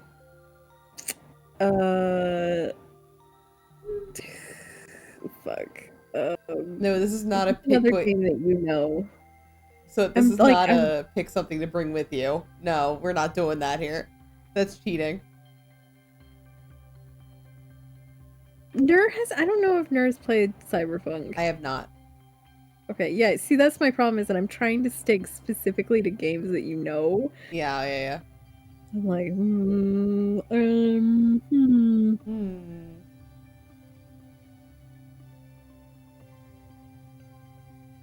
Whatever. What horrific setting have I played in video games? Higher. Oh God. Okay, so Dragon Age, Touch Starved, Higher, or what was the last one? Baldur's Gate. Okay. Here's the thing. I love Dragon Age. Pretty sure I would die. Yes. Especially considering what we learn in Veilguard. Yes. Yeah. So I think Dragon Age is automatically out. No, I'm not gonna be meeting Cullen or Anders, any of those guys. No. Higher. It really depends, because if you end up on the top side, then you're in a dystopia and watching as things happen. And at the bottom side, you're playing soccer. You're playing soccer in a variety of funky, hostile environments. Yeah, so I don't think I want to go to the Pyre. You see, on the surface, Baldur's Gate seems like the better option, but also I know Baldur's Gate, and I don't want a tadpole in my head. You have a non-zero chance of just being randomly murdered by somebody walking past, which, you know, seems like a statement that you could say about real life, but like it's highly more likely in Baldur's Gate. It's way more likely in Baldur's Gate. So, and also sometimes your neighbor's house might just explode. Yeah, your neighbor's house might explode, vampires might come. Yeah, you might get like tadpole in your eye. You might end up working for a place where like what the fuck is it? Oh wait, no, that's Divinity Original Sin 2 I'm thinking of. Okay. Where they had all the contaminated fish. Yeah. Rats in the basement. Yeah. Rats in the basement, yeah. So I think I do have to go with Touch Starved because there's at least the illusion of living. Yeah, you just go ask my boy for help. I am immediately like, I end up in the Touch Starved universe. I immediately go to that bar, try and find Leander, and nestle myself in his chest. I'll be safe. So real, so valid. So I think if you're really concerned about living in Touch Starved, your move to go to is find Leander and then use him to find the angel doctor guy. Oh my god, yeah, true. I could stick with the angel doctor guy. Yeah, because the angel doctor guy is like, he's inherently good. He's got some kind of guilt issue, which is, you know, none of our business. Yeah, we could just mind our own business, just like help him out, like. Yes. Yeah. Just give him some assistance. Yeah, and we'll be safe. Yeah, Leander, meanwhile, might go crazy and kill you if you get too close. I don't know. We don't know yet, but there's something sus going on with that guy. But the prize. Yeah. So the initial contact is all you want from him, unless you're willing to take the risk. I mean, I am. We are making that risk. Yes, because we're both Leander girlies, so. Yes. Oh my god. So whenever Touch Starve comes out, we are experiencing that. Yeah. God, I'm so excited. I'm so excited Please too. let this game be incredible. Please. Please. It's gotta be good, right? The Please. demo was fucking knocked my socks off. Yeah, it was I still phenomenal. open it and play it sometimes. It's so good though. It was really good. Yeah, it has Every Time We Touch covered by Dan Avedon. So This is true. mm-hmm. Which is a really good cover too. It's really good.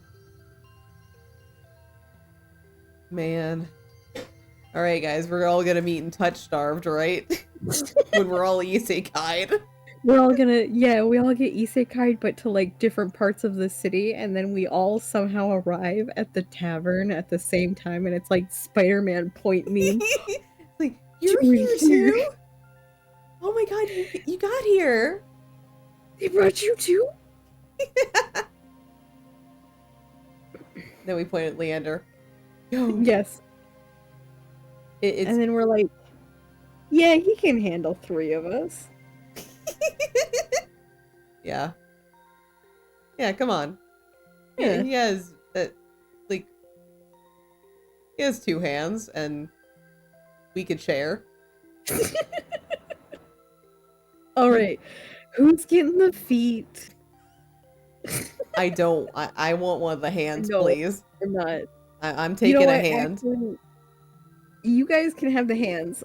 Okay. I'll take his mouth. Oh, damn. Okay. All right. I see how it is.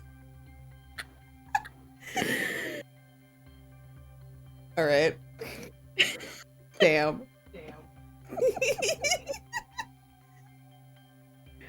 I thought you were going to say something else. I thought about it, but I went, between the 2. Mm-hmm. Yeah. First come, first serve. I call the dibs. Okay. Well, if you take his mouth, I'll just take his dick then. Why not? Oh, okay. Alright, You know well, what? why I not? guess you can have both hands. Yeah. Okay.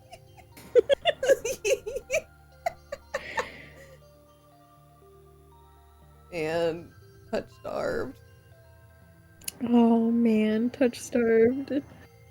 I've Oh been my like, God, the I've hand been scene. lurking on Astro's page, like, wait. Where's the emote?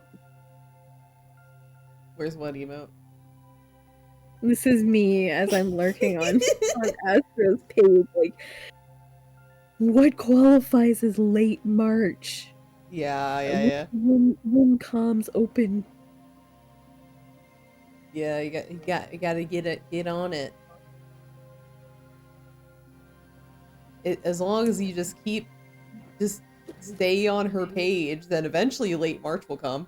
Yeah, my problem is that part of the reason I wanted to redo. Okay, so I'm gonna admit something. Okay. That I'm not the biggest fan of the PNG that I already got. Okay. I'm not gonna say anything more about it, but it's a big reason why I'm like I like the outfit, but just I liked it at the time, and then now like looking at it, I'm like seeing all these like flaws that I don't like, right? And I'm like, man, it kind of bums me out. Okay. So I was like, well, if I'm gonna get this other secret thing, right? Why don't I just make and she's gonna be for like specifically for use in this exact kind of situation. This is what I'm making her for. I was like, why don't I commission new PNGs that are of her instead? Yeah. Because that makes sense. Now my problem is that I think Astro's comms will be open before she's ready. And I'm like, oh no. When is she going to be ready? Well, I'm on a wait list. Oh, okay, never mind. Yeah, It's that's why definitely it's not like, gonna be done then. Yeah. So. Yeah. I'm like, dang it. Well, my thing is in progress, and I really like it. Yippee! Regardless, we'll both have something themed for Yes, we whatever will. Touch Starved. Yes. Very good. I'm so excited. Yeah, chat. We have plans for when Touch Starved release. We don't even have a release date yet. Yeah, we don't know, but we have plans. We do have plans. We've had these plans for months. Mm-hmm. Like, I literally am commissioning this person. I'm just like, I don't fucking know when it releases. Just take your time. Supposedly this year, but Supposedly. who knows? The fingers crossed that they stay on 2025. But also, like, if they need to push it back, then I understand. I'll cry, but I understand. I will cry, but okay, Debs. It's fine. It's not like we're excited for it or anything. It will be out when it's out. So true. So true. So true. Yeah. Touch Starved.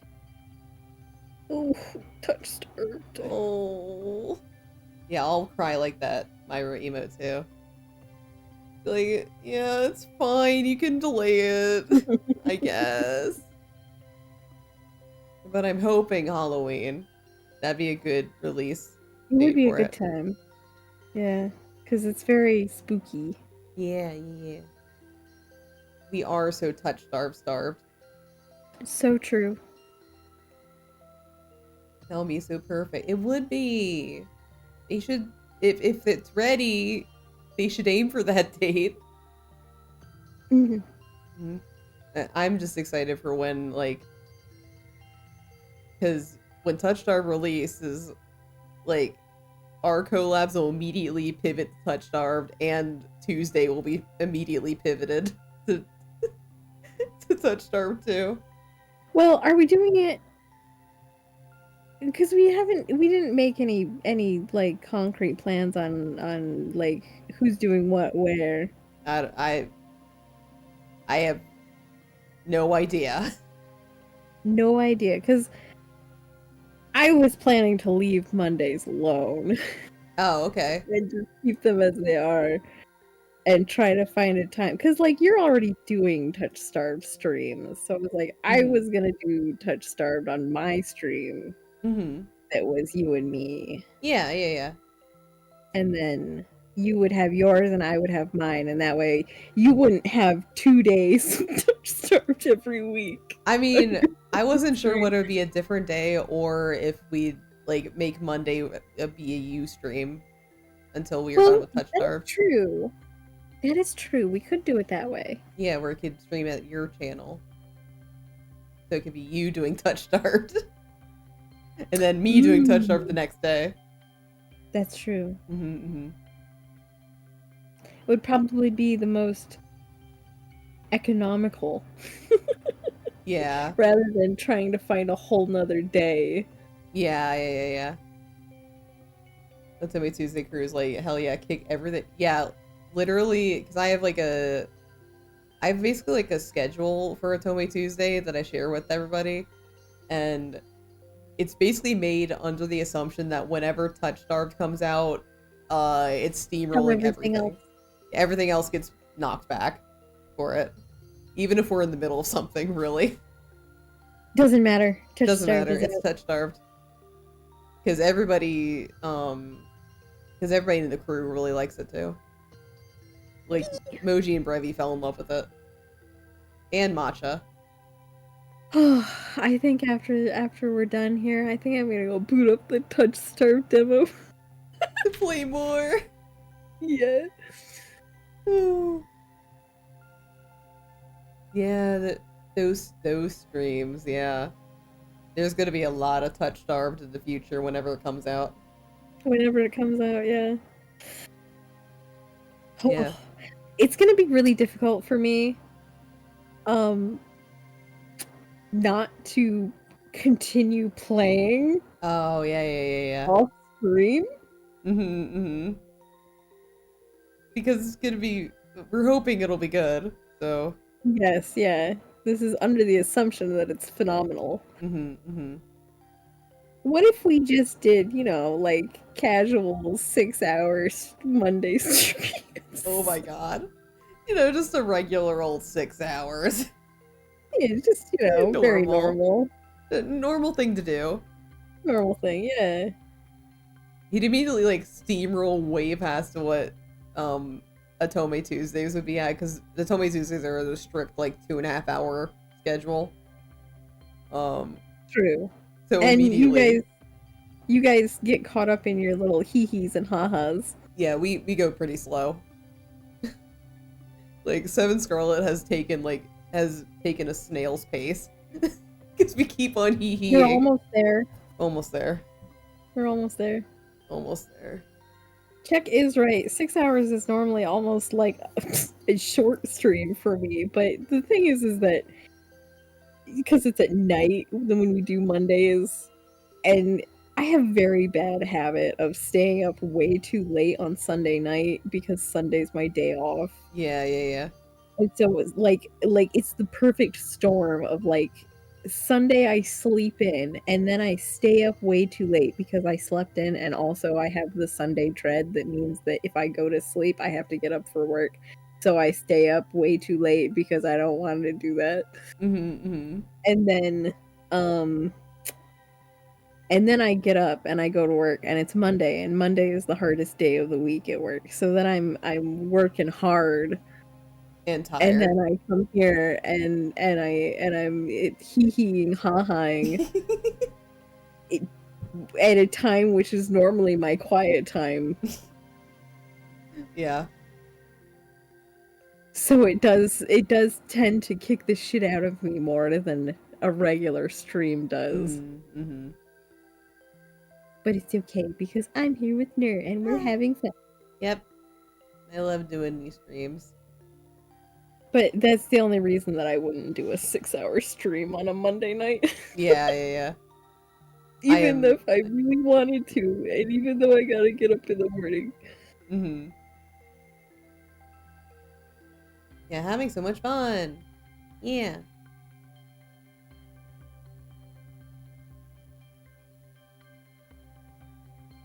Yeah. We progress to the game. One scene. Yeah. We are right next to a boss, I think. Oh, I see. Do you want to see the boss, or do you want to do it next time? Let's do it next time. Alright. We saved here anyway. It feels a little like, man, you just saved, and we really, this is a classic Tales stream.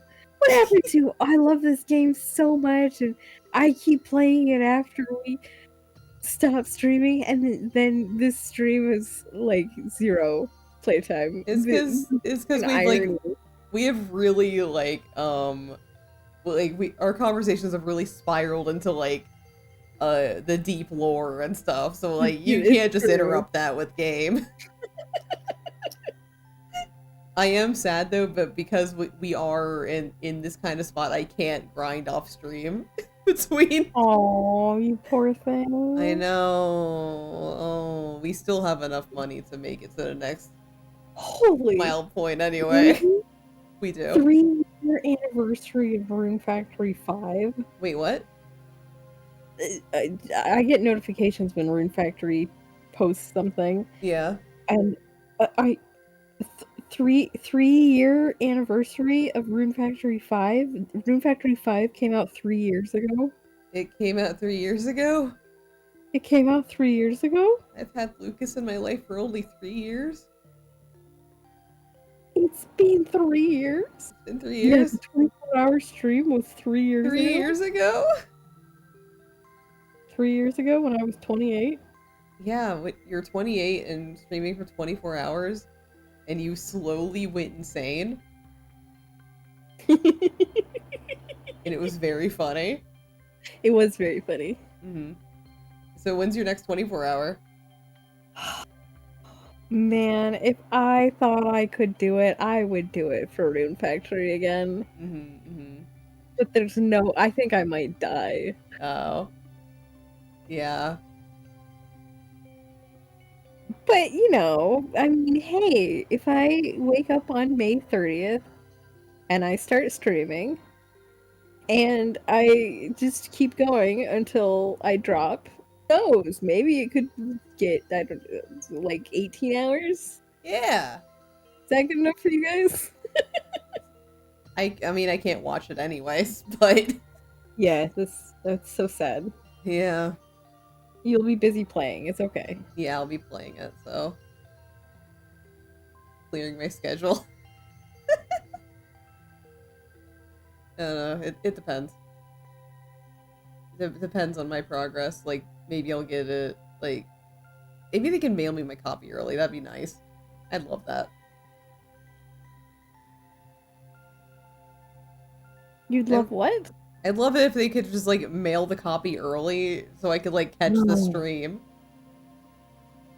Oh. Yeah. You want early access. Yes, I want early access so I can watch I want Bell early stream. access. Yeah. Imagine Xpeed, what we could do with early access. Yeah, imagine. Sponsor us now. We will be your official VTubers. Yeah. Yeah. We've already funded your video games. What more do you want? Exceed, if we single-handedly brought back Rune Factory from the brink with our money. Exceed, if we give you receipts of all the copies we bought, will you You think it's too will dirty? you let us It's too dirty? have early access? For the children? Those your thoughts? Please. Well, that's been a stream. Vel is silent as she's slowly inching her way towards the touch-starved demo. It's calling my name, It's nerd. calling her name. Yeah, we gotta wrap this up. So why isn't the fucking hello? Hello? I pressed the raid channel button and it was just like in perpetual loading, but it's working now. Let's go. Oh, okay. Yeah, good stream. Good Pats everyone stream. on the Good yap. shoulder. Good yap session. Now you know all the secrets. Well, I guess some of the secrets. some of the secrets. You only know some of them. There's always more secrets. Yes, always more. And that's why you should come back next week where we're at least gonna fight a boss. Well, that's a secret. Oh yeah, that's a secret. Might not, but maybe we'll, maybe we won't. No, who knows? Who You'll have knows? to be there to find out. Yeah. Do you have any streams that are happening this week? Yeah, actually I do. Ooh. I was really debating whether or not to say that's a secret. It's a secret.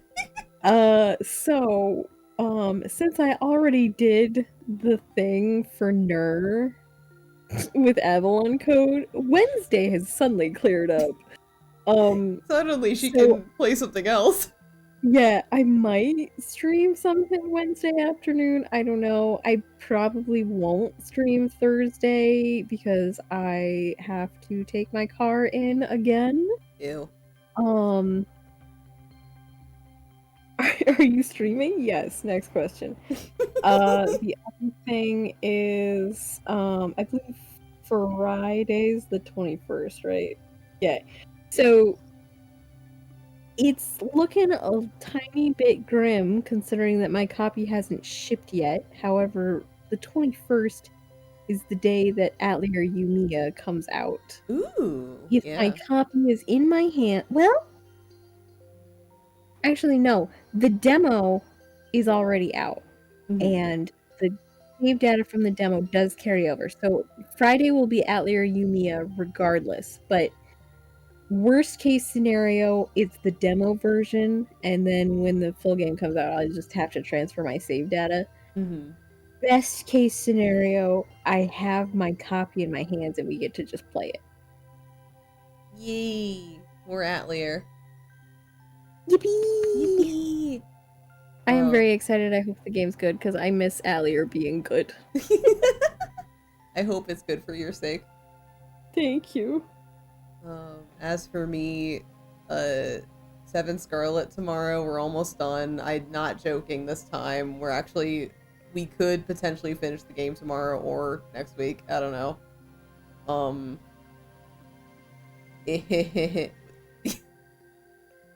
I'm being for real. We're not joking this time. Real, on God. Like, Vel has you've played the game, right? Yes. Yeah, so you can confirm that the route we're on is actually the final one. Yes. Yeah, so you hear to hear first, folks. And then Friday, I have a new cover coming out at 6 p.m. that day. Please go watch it. Go watch it. Yeah, go watch it. I think the art turned out really beautiful, so I'm very happy with it. And then sometime after the premiere, probably like an hour after, I'm gonna stream Mass Effect. And then Saturday's Avalon Code. I get to sloppily make out with the dude that's only available in post-game. Yep. Hey, we're gonna read Mori. Mori's I love playing Mori. Mori's playing Soul Silver. He's playing Pokemon. Yeah. Pokemon. Yeah. We'll go say hi to Mori and we'll see you next week for a secret time. Yeah. Secret. Anyway, bye. Bye.